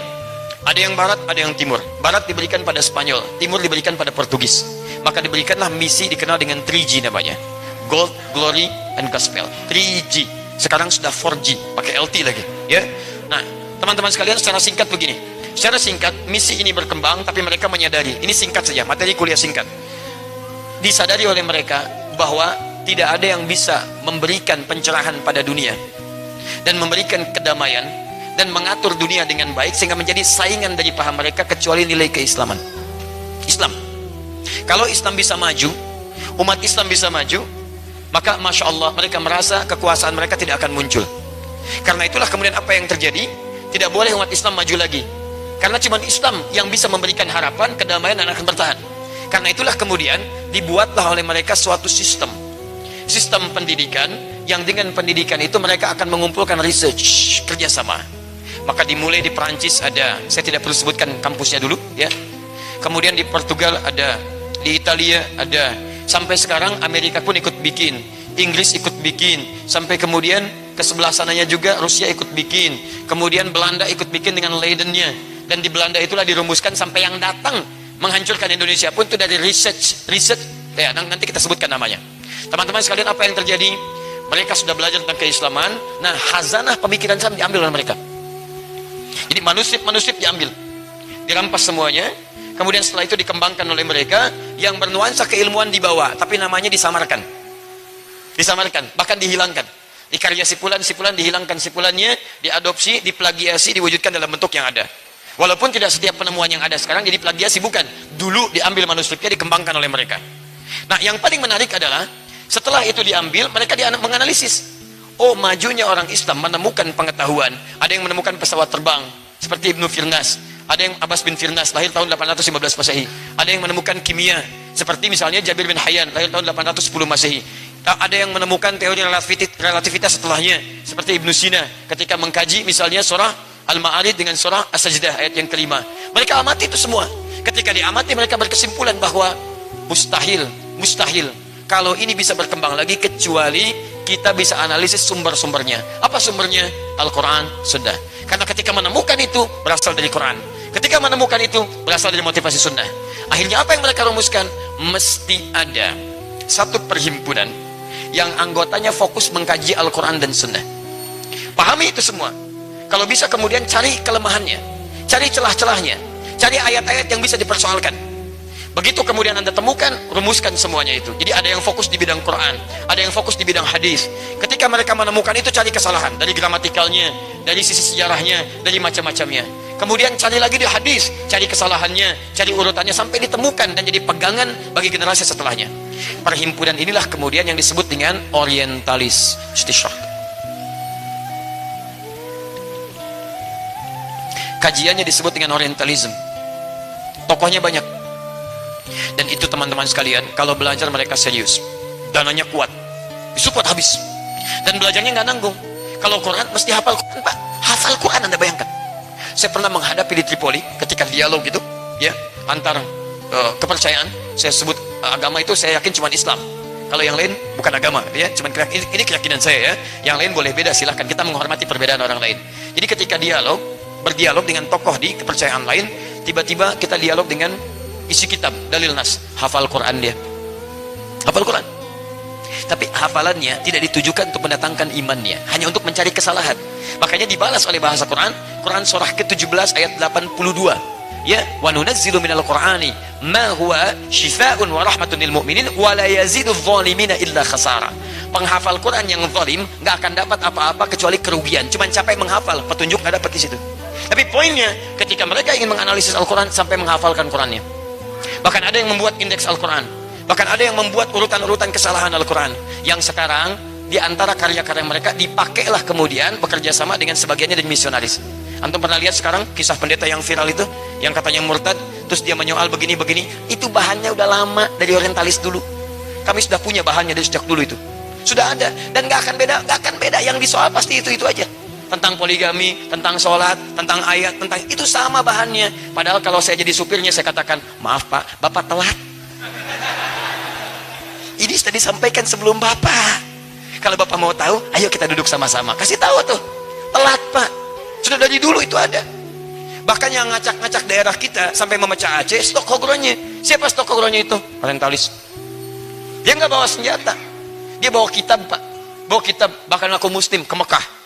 Haji, ikut haji Pak, ikut haji Bu, stok hogronya, ikut haji, datang ikut haji, belajar fikih macam-macam, sampai datang disebut syekh ke Aceh. Begitu melihat dipetakan, orang Aceh itu kelemahannya begini, dipecah belah, divide et impera, politik adu domba. Masya Allah, kita manusia disebut domba, diadu. Itu bayangkan, masuk ke situ, itu yang paling bahaya. Nah, di antara tokoh mereka langsung fokus ke bahasan, sehingga kita menemukan abunya. Nah, balik ke sini. Yang fokus kepada bahasan hadis, di antara mereka bernama Ilnaz Gulzar, lahir di Hongaria, lahirnya 24 menit sebelum Isya. Isya 19.14, dia lahir 18.50. 18.50. Isya kan 19.14, ya? Itu cara ngapalin paling gampang. Ya, kapan itu terjadi? 24 menit sebelum Isya. Isya 19.14, dia lahir 22 Juni 18.50 di Hongaria. Ya. Kapan perang Diponegoro terjadi? 25 menit setelah maghrib, 18.25, gitu kan? Sampai 18.30 misal, gitu kan? Kapan antum lahir? Maghrib aja belum Ustaz, ya? Masya Allah misalnya. Tayyib. Ini pokoknya Ignaz Goldziher. Orang ini, teman-teman sekalian, orang yang meletakkan pertama kali kaidah-kaidah racun dalam hadis. Dia kumpulkan hadis, terus dia beri kesimpulan pertama, bagaimana mengacaukan pemahaman orang Islam terhadap hadis, sampaikan pada mereka dengan satu persoalan logika. Logika pertamanya, hadis itu baru disusun dikumpulkan 200 tahun setelah wafatnya Nabi SAW. Silahkan baca tulisannya Dr. Ugi Sugiharto, beliau bahas juga salah satunya di situ. Kiai Haji Allahyarham Ali Mustafa Yaqub dengan kitabnya. Ya, kemudian beliau menulis buku dalam ilmu hadis dan seorang ulama hadis Indonesia insyaallah. Taib, itu pernyataan pertama yang muncul, hadis itu baru dikumpulkan 200 tahun setelah Nabi wafat, Sehingga logikanya, secara logika bagaimana bisa menyampaikan yang 200 tahun sudah nggak ada. Jadi bagi orang-orang yang mengandalkan logika itu logis. 200 tahun toh, itu dikarang-karang aja. Bagaimana bisa menghafal yang 200 tahun? Itu cuma karangan. Nah, itu disampaikan oleh Ikhlas Goldishar. Saking pentingnya ini, saking kagetnya, anak ikut nangis tuh. Tuh, saking sedihnya, itu luar biasa. Memang orang ini luar biasa. Kacau orang ini. Ya. Untung mic-nya hidup gitu kan. Gak apa-apa. Jadi teman-teman sekalian, fokus yang paling penting adalah sebetulnya ketika kalimat-kalimat ini muncul, nanti ada banyak kalimat-kalimat. Kalau Anda temukan, itu telat. Orang sekarang tuh orang pada telat. Ya, tapi Ikhlas ini dia kuat. Dia hafalan hadisnya banyak, kemudian dia kajiannya banyak, sampai dia merumuskan racun yang pertama seperti tadi. Jadi kalau orang itu terbagi 4 bagian orang dulu. Sekarang ada yang kelima. Orang dulu itu ada yang orang tahu bahwa dia tahu. Rajulun yadri annahu yadri. Yang kedua, orang tahu bahwa dia tidak tahu. Ya, rajulun yadri annahu la yadri. Yang ketiga, orang tidak tahu bahwa dia tahu. Rajulun la yadri annahu yadri. Itu mesti bangun. Yang keempat, ada orang tidak tahu bahwa dia tidak tahu. Yang keempat ini orang bodoh tidak tahu bahwa dia bodoh. Bukan, itu orang dulu. Yang sekarang, orang sekarang ada yang kelima. Orang bodoh tidak tahu dia bodoh dan ngajak orang lain bodoh. Itu yang bahaya. Jadi kalau yang dulu menyoal hadis, dia hafal hadis. Orang sekarang nyoal hadis, baca hadis aja nggak bisa. Itu masalahnya. Nah, bagaimana persoalan kita bisa menjawabnya? Pernyataan pertama, hadis itu baru dikumpulkan, dikodifikasikan, dihimpun 200 tahun setelah wafatnya Nabi. Maka dia sampaikan tuduhan, ini baru dibuat-buat belakangan. Belum tentu Nabi menyampaikannya. Baik, apakah setiap masa yang telah berlalu menunjukkan eksistensinya tidak ada? Nah, ini sedikit agak berat ya. Apakah setiap masa yang sudah berlalu, kemudian muncul sesuatu menunjukkan eksistensi ini tidak diakui? Nabi wafat 200 tahun setelahnya, tiba-tiba ada hadis. Apakah langsung kita tolak hadisnya? Dengan alasan karena bedanya 200 tahun. Kalau logika ini dipakai, maka kita katakan, Mas Abu, Anda pun tidak kami akui sebagai manusia. Karena Anda lahir setelah Nabi Adam wafat ribuan tahun yang lalu. Logika yang sama. Logika yang sama. Sama. Oh tidak. Saya ada kok nasabnya. Ada nasabnya. Nasabnya siapa? Ke zaman Nabi Muhammad saja. Ana bin misalnya umat Muhammad SAW. Ya, Muhammad bin Abdullah bin Abdul Muttalib bin Hashim bin Abdul Manaf bin Qusay bin Murrah bin Kilab bin Ka'ab bin Rahim, dan seterusnya sampai Nabi Adam alaihissalam. Ketemu. Begitu sampai ketemu, maka kita jawab, hadis pun seperti itu. Dia punya nasabnya, dia punya urutannya, dia punya jalurnya, dia punya transmisinya. Ke orang yang disebut nasab, ke hadis disebut dengan sanad. Sanad. Hebatnya ulama kita dari sejak zaman Nabi SAW, zaman para sahabat sudah diduga. Makanya mohon maaf akan ada persoalan-persoalan menyangkut itu. Karena itulah para ulama membuat kitab-kitab yang ketat untuk merumuskan tentang jalur sanad. Sampai Imam Muslim membuat satu kitab khusus, bab khusus tentang persoalan sanad. Halaman 119, jilid pertama paling kiri sebelah atas. Babul isnadi minaddin. Bab belajar agama sesuai urutan sanad, itu yang menentukan benar tidaknya dalam agama. Jadi ulama kita sudah melacak. Bagaimana kalau di soal nanti, maka sanadnya perjelas dulu. Makanya dalam hadis ada sanad, transmisi riwayat. Di mana Imam Al-Bukhari menyampaikan hadis padahal tidak pernah ketemu Nabi. Maka an kadza sampai ke Nabi. Kalau dipersoalkan, kamu bagaimana bisa mengimpun hadis? Kan baru lahir sekarang. Saya menemukan dari si fulan. Si fulan mengambil dari si fulan. Si fulan mengambil dari si fulan. Si fulan yang mengambil dari si fulan sampai dari Nabi SAW. Apa buktinya dia hidup? Kitabnya ada. Kitab wafatnya Wafayatul A'yan. Al-Isabah fi Tamyiz Sahabah. Kitabnya ini Jarh wa Ta'dil. Ini sifat baiknya, ini sifat buruknya. Sampai ketahuan sifat buruknya pun ditemukan. Sampai kualifikasi hadisnya. Yang sahih ini syaratnya 5. Mattasala isnaduhu binafil ad-dhabiti alil ad-dhabiti min ghairi syudzin wala illatin qadihatin. Kalau di luar yang 5 ini turun dhabitnya 1 jadi hadis hasan. Hasan ketemu hasan sahih li ghairihi. Sampai turun semuanya. Hadis dhaif, hadis maudhu, hadis matruk dan seterusnya. Ada turunannya teman-teman sekalian. Semua itu dibuat ketat dan cuma dalam disiplin ilmu hadis yang bisa mengatakan riwayat sampai jelas kepada Nabi SAW. Sehingga hitam dan putih. Ketika diterangkan, kursi pun berubah. Tadinya merah jadi hitam tuh di belakang. Jelas. Hitam, yang abu-abu nggak ada. Balik ke sini. Jadi ketika ada orang mengatakan misalnya hadis tidak bisa diterima karena 200 tahun dia baru muncul, maka kita jawab dengan logika dulu. Anda pun saya tidak bisa terima sebagai manusia karena Anda terlahir setelah ribuan tahun Nabi Adam wafat. Saya nggak terima Anda. Anda dari ujung kepala sampai ujung kaki Anda bid'ah. Anda nggak ada di masa Nabi Adam alaihissalam. Jadi kalau Anda menolak hadis baru 200 tahun, Anda sudah ratusan ribu tahun, tiba-tiba ada di sini, Anda siapa? Jelas ya? Nah, jadi kalau melawan orang seperti itu nggak usah pakai dalil, kecapean. Capek tuh, habis berapa jam kita membahas seperti itu. Cuman kita penting butuh riwayat supaya paham bahwa kalimat yang disampaikan oleh lisan orang ini dititipkan oleh Allah Subhanahu wa taala sebagai pertanda kepada kita ada sesuatu di lisan orang itu. Siapa dia? Siapa Anda sebetulnya? Kemarin pakai topi Santa, sekarang pakai kaos Santi, ya. Besok pakai begini, pakai kaosnya Sinta, besok bicara begini lagi. Anda siapa sebetulnya? Halo? Awas hati-hati. Saya nggak mau sebut nama dan sebagainya, tidak. Karena nama itu kadang-kadang ada yang sama, tapi tidak seperti itu perilakunya. Ada. Teman-teman sekalian memperhatikan para janda-janda dan sebagainya. Ada daerah sampai disebut bikin kaos. Bukan, ada betul. Dia menyampaikan wasiat dari ayahnya. Perhatikan, orang ditinggalkan suami sekitaran, bawa beras, dia sampaikan, sampai disebut ayah para janda, diterjemahkan ke dalam bahasa Arab, Abu Janda. Tapi itu betul, bukan menyebarkan hadis. Hadis ini, bendera begini, aliwa begini, aroya begini. Gak sama. Balik sini, ya coret. Kita tidak menyebut nama, kita menafsirkan nama. Jelas ya?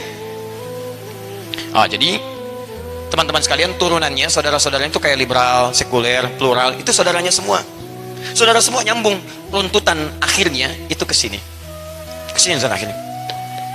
Saya sudah lumayan agak sedikit kenyang bertemu dengan orang-orang demikian, tapi tokoh-tokohnya langsung. Ya, ini kami menemukan dengan Jamal Al-Banna bicara begini, saya ketemu orangnya langsung. Wah, pendapat Jamal Al-Banna, tokoh begini, hafal hadis. Demi Allah saya ketemu langsung dalam satu seminar, kita ngobrol. Ya, ini dahsyat ya.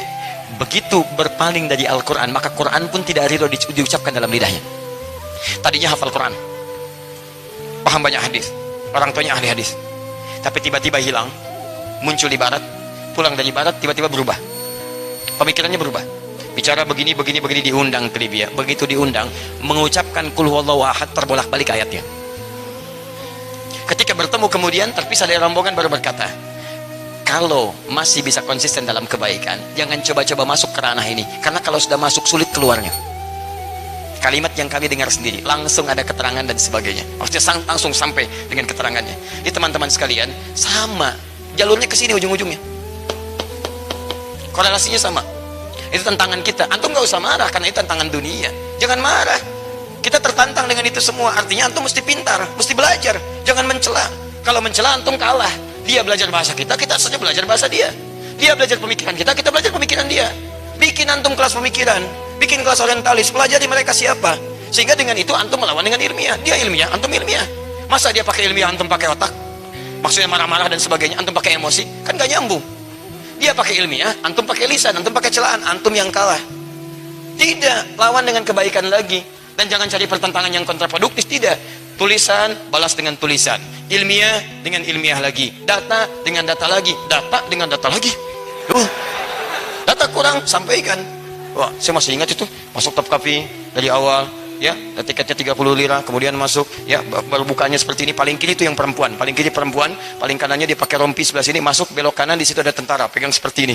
Tentaranya masih muda, kalau yang paling kanan itu usia 40-an, seperti Ustaz Pelik lah, ya, seperti itu, pegangannya seperti ini, tapi bisa dipoto dia, bisa dipoto samping kanan kiri. Itu melurus lagi, jalan kisaran 300 meter ke depan, baru ketemu bab, ya, warnanya hijau di situ. Dan tarik garis lurus, kemudian antum belok kiri. Begitu belok kiri, antum akan menemukan salah satu tempat museum itu untuk semacam miniatur Ka'bah tempo dulu. Tapi bukan miniatur Ka'bahnya, di situ ada mizabnya, ada bagian kunci Ka'bahnya, sebelah kiri kan kunci Ka'bah dengan pintunya dipajang begini. Dan antum belok kiri dengan antrian, kalau ingin ke kanan itu wilayah pedang, ke kiri wilayah peninggalan Nabi, ada janggut Nabi dan sebagainya. Itu kirinya. Belok kanannya lurus ketemu dengan pedang. Di antaranya pedang sahabat Ali bin Abi Thalib radhiyallahu taala anhu.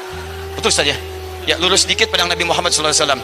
Di depannya langsung itu bajunya Sayyidah Fatimah radhiyallahu taala anha yang warnanya krem pada satu abu-abu. Terlihat seperti baju yang luar biasa, masih ada sampai saat ini. Saya katakan pada satu teman-teman sekalian, perhatikanlah kesederhanaan menghadirkan cinta yang sangat abadi. Tidak ada yang paling fakir pada saat itu di antara keluarga Nabi kecuali keluarga sahabat Ali bin Abi Thalib dan Fatimah Az-Zahra radhiyallahu taala anhuma. Saya sangat mencintainya, mencintai ahli bait dan sebagainya. Itu masya Allah teman-teman sekalian. Satu kali pernah Hasan itu pingsan karena nggak ada makanan. Fatimah radhiyallahu taala anha sampai minta tolong, gak ada makanan, anak saya. Saat itulah mendengar kemudian Nabi mendapatkan hadiah 5 ekor kambing. Saat mendengar itulah Fatimah datang kepada Nabi SAW dengan niat meminta bagian itu, dan Nabi tahu keadaan itu. Sebelum bicara Nabi mengatakan begini, pilih mana? Apakah engkau ingin mendapatkan 5 kalimat yang diajarkan oleh Jibril kepadamu sekarang, atau ingin memilih makanan yang aku akan berikan pada sini kepadamu? Perhatikan jawaban Fatimah radhiyallahu taala anha. Kalau bukan tarbiyah Nabi yang sangat indah, mustahil keluar jawaban seperti ini. Saya memilih kalimat dari Jibril alaihissalam. Butuh makanan, yang dipilih kalimat Jibril. Ketika diajarkan kalimat itu, Masya Allah, kenyang al-hasan, nyaman kehidupan. Perhatikan, yang sangat terbatas, yang sangat sederhana, yang luar biasa tabah dalam kehidupan, tiba-tiba pakaiannya sampai sekarang masih ada, utuh. Hei antum yang mencari kehidupan dunia, hei yang pakainya selalu gonta-ganti, hei yang lemarinya bahkan penuh dengan pakaian yang tidak terpakai, saya katakan pada anda, berapa abad pakaian anda bisa abadi sampai generasi yang akan datang? Silahkan cek, 10 tahun aja nggak bisa dipakai. Pakaian anda yang dulu, anda yang usia 20 tahun, coba lihat pakaian anda yang saat 1 tahun, pakai lagi sekarang. Ayo, kalau masih muat. Ya, belum tentu ada juga, silahkan cek pakaian bayi anda ada nggak? Sayyidah Fatimah lewat 15 abad, sampai sekarang masih ada pakaiannya. Jadi cinta yang dilandasi dengan iman dan penuh dengan kesetiaan, itu yang menghadirkan kisah abadi di masa depan untuk inspirasi generasi setelahnya. Bikin status.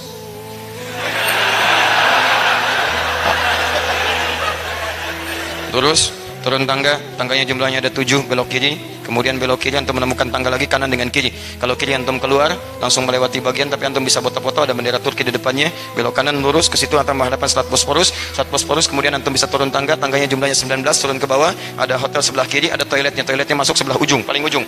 Pelayannya agak gemuk sedikit, ya, di situ. Kurang lebih demikian. Tapi tidak, saya sepakat dengan Ustaz Felix, saya tidak menemukan bendera yang dimaksudkan oleh Pak Abu. Saya masih detail. Sudah. Kita kembali ke sini. Jadi ini persoalan dia. Jadi kita berhadapan dengan agen-agen orientalis kontemporer sekarang ini. Ya kalau istilah tadi zaman now gitu kan. Jadi ini persoalan kita. Tapi kita nggak boleh menyalahkan. Soalnya kamu begini, hujat habis-habisan, bukan. Masa antum kerjaan cuma menghujat aja? Kita tuh umat terbaik, kuntum khairu ummah. Datang orang bawa ilmu, antum belajar pakai ilmu. Saya bersyukur ada Miumi, ada kelas insis, ada pemikiran di situ, ada Gus Fahmi, ya Zarkashi, ada di situ ustaz-ustaz yang lain, Ustaz Adian Husaini konsentrasi di bidang itu, antum belajar ke situ, ambil ke Kalibata, ambil kelasnya, temukan, belajar ke sana, ke insis, masuk, ikuti pelajarannya, dan mereka menganalisis semua poin yang pernah disoal oleh para orientalis. Kalau antum ingin tahu, poinnya ada semua, ini nih, biasanya munculnya nyerangnya lewat ini, dan mereka nggak kreatif teman-teman, tidak kreatif, karena setiap masa persoalannya itu aja. Kalau antum pelajari, mudah menjawabnya, kadang-kadang nggak usah pakai ayat. Ya pakai jawaban gampang, antum telat. Antum keduluan sama si fulan ini, saya sebutkan gurunya begini, bukunya ini halaman sekian begini. Jawabannya temukan di buku ini, baca dulu. Sudah baca belum? Belum, baca dulu. Besok kita ketemu lagi. Selesai. Jelas sampai sini? Tapi biasanya kalau uangnya habis, orang hilang. Ya. Itu mereka musiman. Musim itu kan musim rambutan ada, jeruk nggak ada. Musim jeruk ada, rambutan nggak ada. Ini juga musiman. Kalau musimnya ada, datang. Musim nggak ada. Ya. Persis kayak relawan. Nikah ada semua, banjir nggak ada. Teman-teman sekalian, itu gambaran kita pada saat ini, apa yang kita sampaikan. Jadi, biasa saja menyikapi dinamika dalam kehidupan. Itu biasa. Gak usah berlebihan. Ya, saya juga begitu. Saya sarankan pada anda yang belajar dengan kami, gak usah marah-marah. Kalau gurunya disoal, wajar ada rasa sayang, rasa cinta, tapi jangan ditumpahkan dengan kalimat celaan. Kita tunjukkan bahwa kita itu beda. Tunjukkan dengan adab yang baik. Disoal oleh misalnya golongan tertentu, kita tunjukkan dengan kebaikan. Dilihat kita di sifat ini, tunjukkan yang baiknya lagi. Dibilang kita intoleran, tunjukkan toleransi yang baiknya. Dibilang begini, sampaikan kebaikannya. Sepanjang hubungan berbangsa dan bernegara, saya katakan hari ini, termasuk kami sampaikan pada saudara-saudari kami sebangsa setanah air, yang barangkali akan merayakan satu ibadah dalam agamanya setiap Desember bagi umat Kristiani, yang barangkali akan merayakan Natalnya. Saya memohon maaf, ada hidayat sebesar-besarnya kalau belum mampu mengucapkan selamat kepada hari raya ibadah anda, karena memang dalam kepercayaan kami tidak mampu mengucapkan itu. Tapi bukan berarti itu semua menjadikan kami tidak harus saling berbagi dalam kebaikan masalah urusan berbangsa dan bernegara. Insya Allah kami hadir bersama anda semua dalam urusan kemanusiaan. Jika ada yang dibutuhkan, kami tampil insya Allah. Ada hal yang dibutuhkan, kami berbagi. Ada kasih sayang kami berikan. Tapi kami minta maaf sebesar-besarnya dalam tanggal 25 Desember, karena ini kaitan dengan perayaan ibadah. Kami tidak bisa mengucapkan ucapan selamat. Tapi urusan tentang kehidupan berbangsa bernegara, kita adalah tetangga yang baik. Kita berbagi dalam kebaikan seperti Rasul kami mengajarkan insya Allah. Nah, dengan demikian insya Allah kehidupan kita juga bisa baik. Jadi kalau nanti ada urusan apa-apa, ada teman-teman seperti saya sampaikan di Jakarta tadi, antum punya tetangga non muslim, maaf, Kristen, Hindu, Buddha, macam-macam sekitaran kita, urusan dunia, bagi. Di kantor ketemu, bagi. Punya kelebihan, traktir.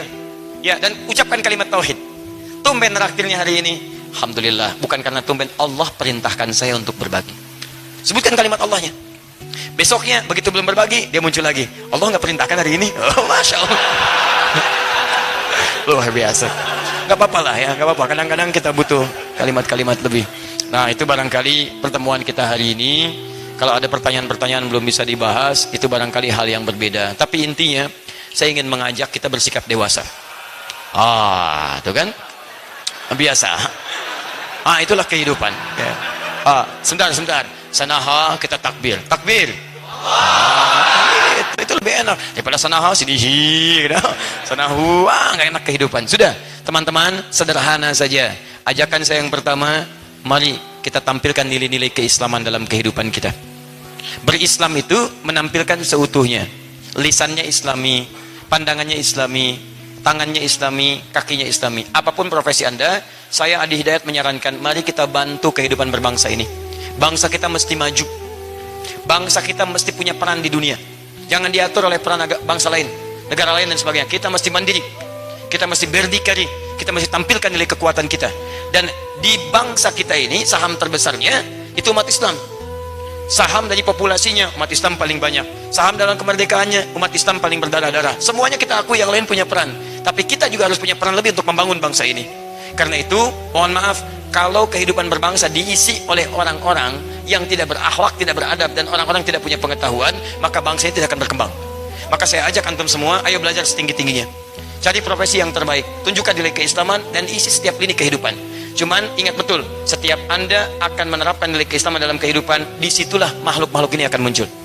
Karena memang diciptakan untuk menguji kesungguhan kita, bukan kita untuk mencelaknya. Untuk menguji kesungguhan kita dalam mewujudkan itu. Maka siaplah, kalau cuma di masjid nggak akan disoal. Nanti Islam dibawa ke dunia perekonomian, bikin, baru antum akan disoal. Islam di masjid nggak akan disoal. Begitu dibawa ke ranah politik, antum akan dihujat habis-habisan. Islam di sini nggak akan disoal. Begitu dibawa ke dunia misalnya akademik, itu akan disoal. Karena mereka paham kalau nilai Islam hadir dalam kehidupan, maka disitulah kemudian nilai kedamaian dan ketentraman akan tiba, dan mereka tidak ingin kehilangan pengaruh-pengaruh dalam kehidupan dunianya. Kita nggak ada masalah, yang kita pikirkan bekal terbaik menuju Allah Subhanahu wa Ta'ala. Baik, terakhir, teman-teman duat dimanapun Anda berada, teman-teman dai, para ustadz, mari kita bersatu dalam kebaikan-kebaikan. Boleh kita tidak sepakat dalam beberapa hal, tapi jangan sampai ketidaksepakatan itu menjadikan perselisihan-perselisihan sehingga menghadirkan ketegangan di antara umat, di antara jemaah-jemaah kita yang seharusnya kita jaga ketentramannya. Yang kedua, mari kita mengadakan frame kembali pada Al-Quran dan Sunnah Nabi SAW. Jika itu ukurannya, maka semua kemuliaan akan kita dapatkan dalam kebaikan. Mari teman-teman kita biasakan yang terbaik, hadirkan yang terbaik, dan insya Allah kita akan mulai syiarnya memasyarakatkan Quran dengan syiar tanggal 17 Desember ya, tahun 2017, tanggal 26 Rabiul Awal 1439 Hijrah, bertempat di Masjid Istiqlal. Saya mengundang semuanya, ayo kita hidupkan Istiqlal, merdeka. Kita harus merdeka dari kebodohan, merdeka dari keterbelakangan, merdeka dari segala keburukan. Bagaimana caranya untuk umat Islam kembali pada Al-Quran? Di situ insya Allah terkonfirmasi akan ada para penghafal Quran. Saya dari Lampung yang perempuan cilik ya, Sakibah akan datang. Dari Solo Fajar saja yang disebut, mohon maaf, ketika lahir dalam keadaan yang tidak normal, beratnya prematur 1,6 kilo, keadaannya sederhana tapi masya Allah, Allah muliakan dengan Qurannya. Insya Allah dia akan datang. Ahmad Kamil akan datang. Sebagian teman-teman akan membawa 7.000 penghafal Quran. Yang lain akan datang juga. Duta besar insya Allah akan datang. Ya, pegiat seni, teman-teman artis insya Allah akan bergabung. Jadi mari kita tunjukkan pada dunia. Disitulah kita berikan inspirasi bahwa cahaya Islam, cahaya Quran akan muncul dari bumi Indonesia insya Allah. Ya. Dan di situ Anda akan dicatat di dalam satu kitab yang akan ditampilkan di hari kiamat. Apakah Anda akan ambil bagian dari momentum itu atau tidak? Dan di situ akan diajarkan kita kembali ke Quran, terangkan isi Quran, dan menghafal Quran insya Allah dalam 30 hari. Mushafnya insya Allah dalam proses cetak, biayanya sudah kami siapkan, sudah ada semuanya. Insya Allah mudah-mudahan kita bisa bagikan sehingga setiap kita bisa kembali kepada Al-Quran dengan cara yang benar. Itu barangkali yang bisa kita tampilkan, teman-teman sekalian. Saya berikan kepada Ustaz Felix untuk memberikan kesimpulan ya dari apa yang beliau tadi sampaikan, dan pesan-pesan mungkin yang akan disampaikan. Dari situ kemudian kita coba tutup dengan kalimat-kalimat terbaik insya Allah. Fadhal Ustaz. Bismillah. Alhamdulillah, teman-teman sekalian, penjelasannya saya pikir sudah lebih daripada cukup. Tadi mendengar cerita beliau, berapa kali Ustaz ke Turki Ustaz? Sekali, Masya Allah. Jadi saya mulai berpikir apakah saya benar-benar jadi yang paling ahli di bidang Utsmani setelah malam ini. Masya Allah. Alhamdulillah teman-teman sekalian, yang perlu kita sampaikan adalah bahwa kembali lagi bahwa ketika kita berdakwah kita cari hanyalah ridha Allah Subhanahu wa taala. Ketika kita mencintai Islam dan kita menginginkan bahwa Islam itu kemudian tersebar pada seluruh manusia, maka tidak menjadi masalah bagi kita apakah itu datang daripada lisan Ustadz Adi Hidayat, apakah itu datang daripada lisan Felix Xiao, apakah datang daripada lisan-lisan yang lain, tidak ada bedanya sama sekali karena sama-sama menghantarkan pada Allah. Tapi kalau seandainya di antara kita kemudian merasa ada sesuatu, merasa ada yang tidak beres ketika, kenapa bukan saya yang menyampaikan? Kenapa harus orang lain yang menyampaikan? Kenapa harus orang lain kemudian jamaahnya lebih banyak? Kenapa yang lain harus kemudian mendapatkan spotlight? Kenapa bukan saya? Berarti jangan-jangan tujuan kita sebenarnya bukan menyebarkan Islam.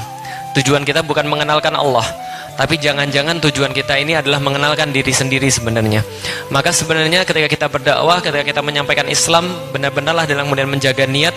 Saya senantiasa berpesan pada diri saya secara pribadi, apakah betul yang kita lakukan ini adalah untuk Allah Subhanahu wa taala? Karena Allah tidak memerlukan, Allah tidak membutuhkan selain daripada keikhlasan daripada kita. Karena keikhlasan kita itulah yang nyampe kepada Allah dan selainnya adalah tidak. Teman-teman sekalian, bersabar ketika kita ingin menyebarkan Islam, bersabar ketika dalam dakwah. Karena kekerasan itu, kekasaran itu tidak pernah akan menyadarkan orang. Maka ketika kita berlaku santun, berlaku lembut, selain daripada apa yang diperintahkan Allah kepada kita, diperintahkan Rasul kepada kita, karena itulah cara yang paling baik menghantarkan hidayah ini. Kita boleh jadi dibenci oleh orang karena kebenaran yang kita bawa, tapi jangan sampai kita dibenci orang karena buruknya akhlak kita. Jangan sampai orang menyalahkan Islamnya, bisa jadi orang menyalahkan kitanya. Maaf, jangan sampai orang menyalahkan Islam gara-gara akhlak kita yang buruk. Jadi jaga akhlak kita kepada orang yang lain, santun di dalam dunia maya. Bukan berarti ketika teman-teman tidak berjumpa, lantas teman-teman boleh mengucapkan apapun. Bukan berarti teman-teman ketika tidak bertemu muka, lantas kita bisa melakukan apapun di situ. Santunlah, kenapa? Karena itu adalah cara terbaik menyampaikan hidayahnya Allah. Karena kekasaran itu tidak akan bermanfaat. Dan kalau seandainya orang mendapatkan kekasaran daripada antum, dia sudah tidak akan terima antum. Kalau dia tidak menerima antum, bagaimana dia bisa menerima apa yang antum bawa? Bisa jadi dia menerima, tapi dari lisan orang yang lain. Maka karena itulah, sampaikanlah kemudian Islam dengan sebaik-baiknya, seikhlas-ikhlasnya, dan Allah insya Allah tidak akan menyia-nyiakan apapun di dalam jalan ini insya Allah. Bahkan anjing pun disebutkan di dalam suratul Kahfi, padahal hanya menemani orang-orang yang berdakwah. Apalagi kita, kalau kita menjaga betul, insya Allah mudah-mudahan kita juga disebut-sebut oleh penduduk-penduduk langit. Dan insya Allah tidak akan seru kisahnya Nabi Musa kalau tidak ada Fir'aun. Tidak akan seru kisahnya Nabi Muhammad kalau tidak ada orang-orang Quraisy. Maka sama teman-teman sekalian, insya Allah hidup kita itu menjadi lebih berwarna, menjadi seru apabila tadi ada yang disebut dengan dajjalun nakadzabun tadi. Dan mudah-mudahan dengan bimbingan para ulama-ulama kita, bimbingan Ustadz Adi, kemudian ulama-ulama yang lain, mudah-mudahan kita bisa sama-sama berdakwah, berkontribusi di dalam Islam. Kita tidak menginginkan bahwa kita satu-satunya orang yang menyebarkan Islam. Yang kita inginkan adalah semakin banyak orang-orang yang menyebarkan Islam. Karena itulah tugas ini menjadi lebih mudah. Maka teman-teman sekalian, mudah-mudahan kita termasuk orang yang memanfaatkan apa yang Allah amanahkan kepada kita. Dan kalau Allah masih mengamanahkan agama ini pada kita, bersyukurlah. Mudah-mudahan dengan itu wasilah kita menuju pada surganya Allah bersama-sama. Amin. Terima kasih. Assalamualaikum warahmatullahi wabarakatuh. Assalamualaikum warahmatullahi wabarakatuh. Dan sebentar, saya ingin sampaikan 3 hal lagi. Yang pertama, saya harus menepati janji karena saya ingin mengucapkan terima kasih karena pembahasan kita termasuk hadis yang kemudian dihadirkan itu karena juga peran dari saudara kita. Saya sudah janjikan kalau datang saya kasih tiket umrah dan saya antarkan ke dubesnya, tapi karena yang bersangkutan tidak hadir, maka insya Allah biaya umrahnya akan saya alihkan untuk membantu saudara-saudari kita di Jogja dan di Bali. Saya sendiri yang akan datang ke Jogja insya Allah dalam waktu dekat. Saya akan serahkan, mudah-mudahan jadi pahala bagi yang bersangkutan. Saya niatkan insya Allah bagi yang bersangkutan, kalaupun tidak ada kebaikannya, mudah-mudahan bisa merubah perilakunya supaya lebih baik lagi. Di tiket umrah yang saya janjikan, itu insya Allah saya alihkan untuk membantu keluarga yang di Yogyakarta yang sedang kena musibah, plus dengan yang di Bali. Saya akan bagi 2 ke situ, dan mohon teman-teman di Bali ataupun di Jogja insya Allah kami sudah ada koneksi, nanti kami akan hubungi. Di Bali juga nanti coba kita kontak teman-teman di Amar TV dan yang lainnya supaya bisa koordinasi. Nanti kita coba terlibat. Saya ajak yang di Jogja, di Bali, ayo tunjukkan akhlak Islam, bantu saudara-saudari kita supaya keluar dari musibah yang sedang dirasakan. Mungkin di situ ada kenikmatan Islam bisa dirasakan. Itu satu. Yang kedua, saya masuk tadi baca ada juga anak dari Madinah. Universitas Islam Madinah, kemudian ingin datang memberikan koreksi dan minta diberikan ongkos dan sebagainya, saya nanti bikin memo. Malam ini saya hubungi nanti di Kedutaan Besar Republik Indonesia di Saudi Arabia supaya bisa mengecek alamat itu, namanya siapa, siapa tempatnya di mana. Saya tulis suratnya nanti untuk rektornya supaya bisa disampaikan, orang ini ingin bertemu dengan saya, tolong berikan visa keluar, dan nanti dari tulisan nanti akan dibawa oleh kedutaan, insyaallah mudah-mudahan disampaikan.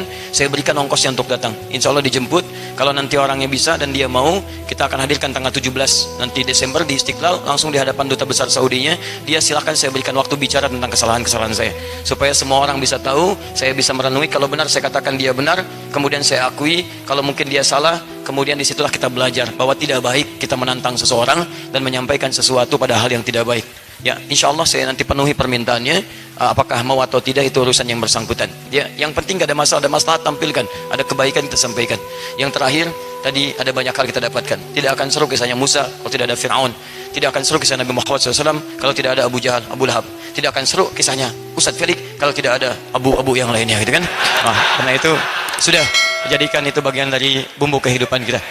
Subhanakallahumma bihamdika asyhadu an la ilaha illa anta astaghfiruka wa atubu ilaik wa akhiru da'wana alhamdulillahi rabbil alamin. Assalamualaikum warahmatullahi wabarakatuh.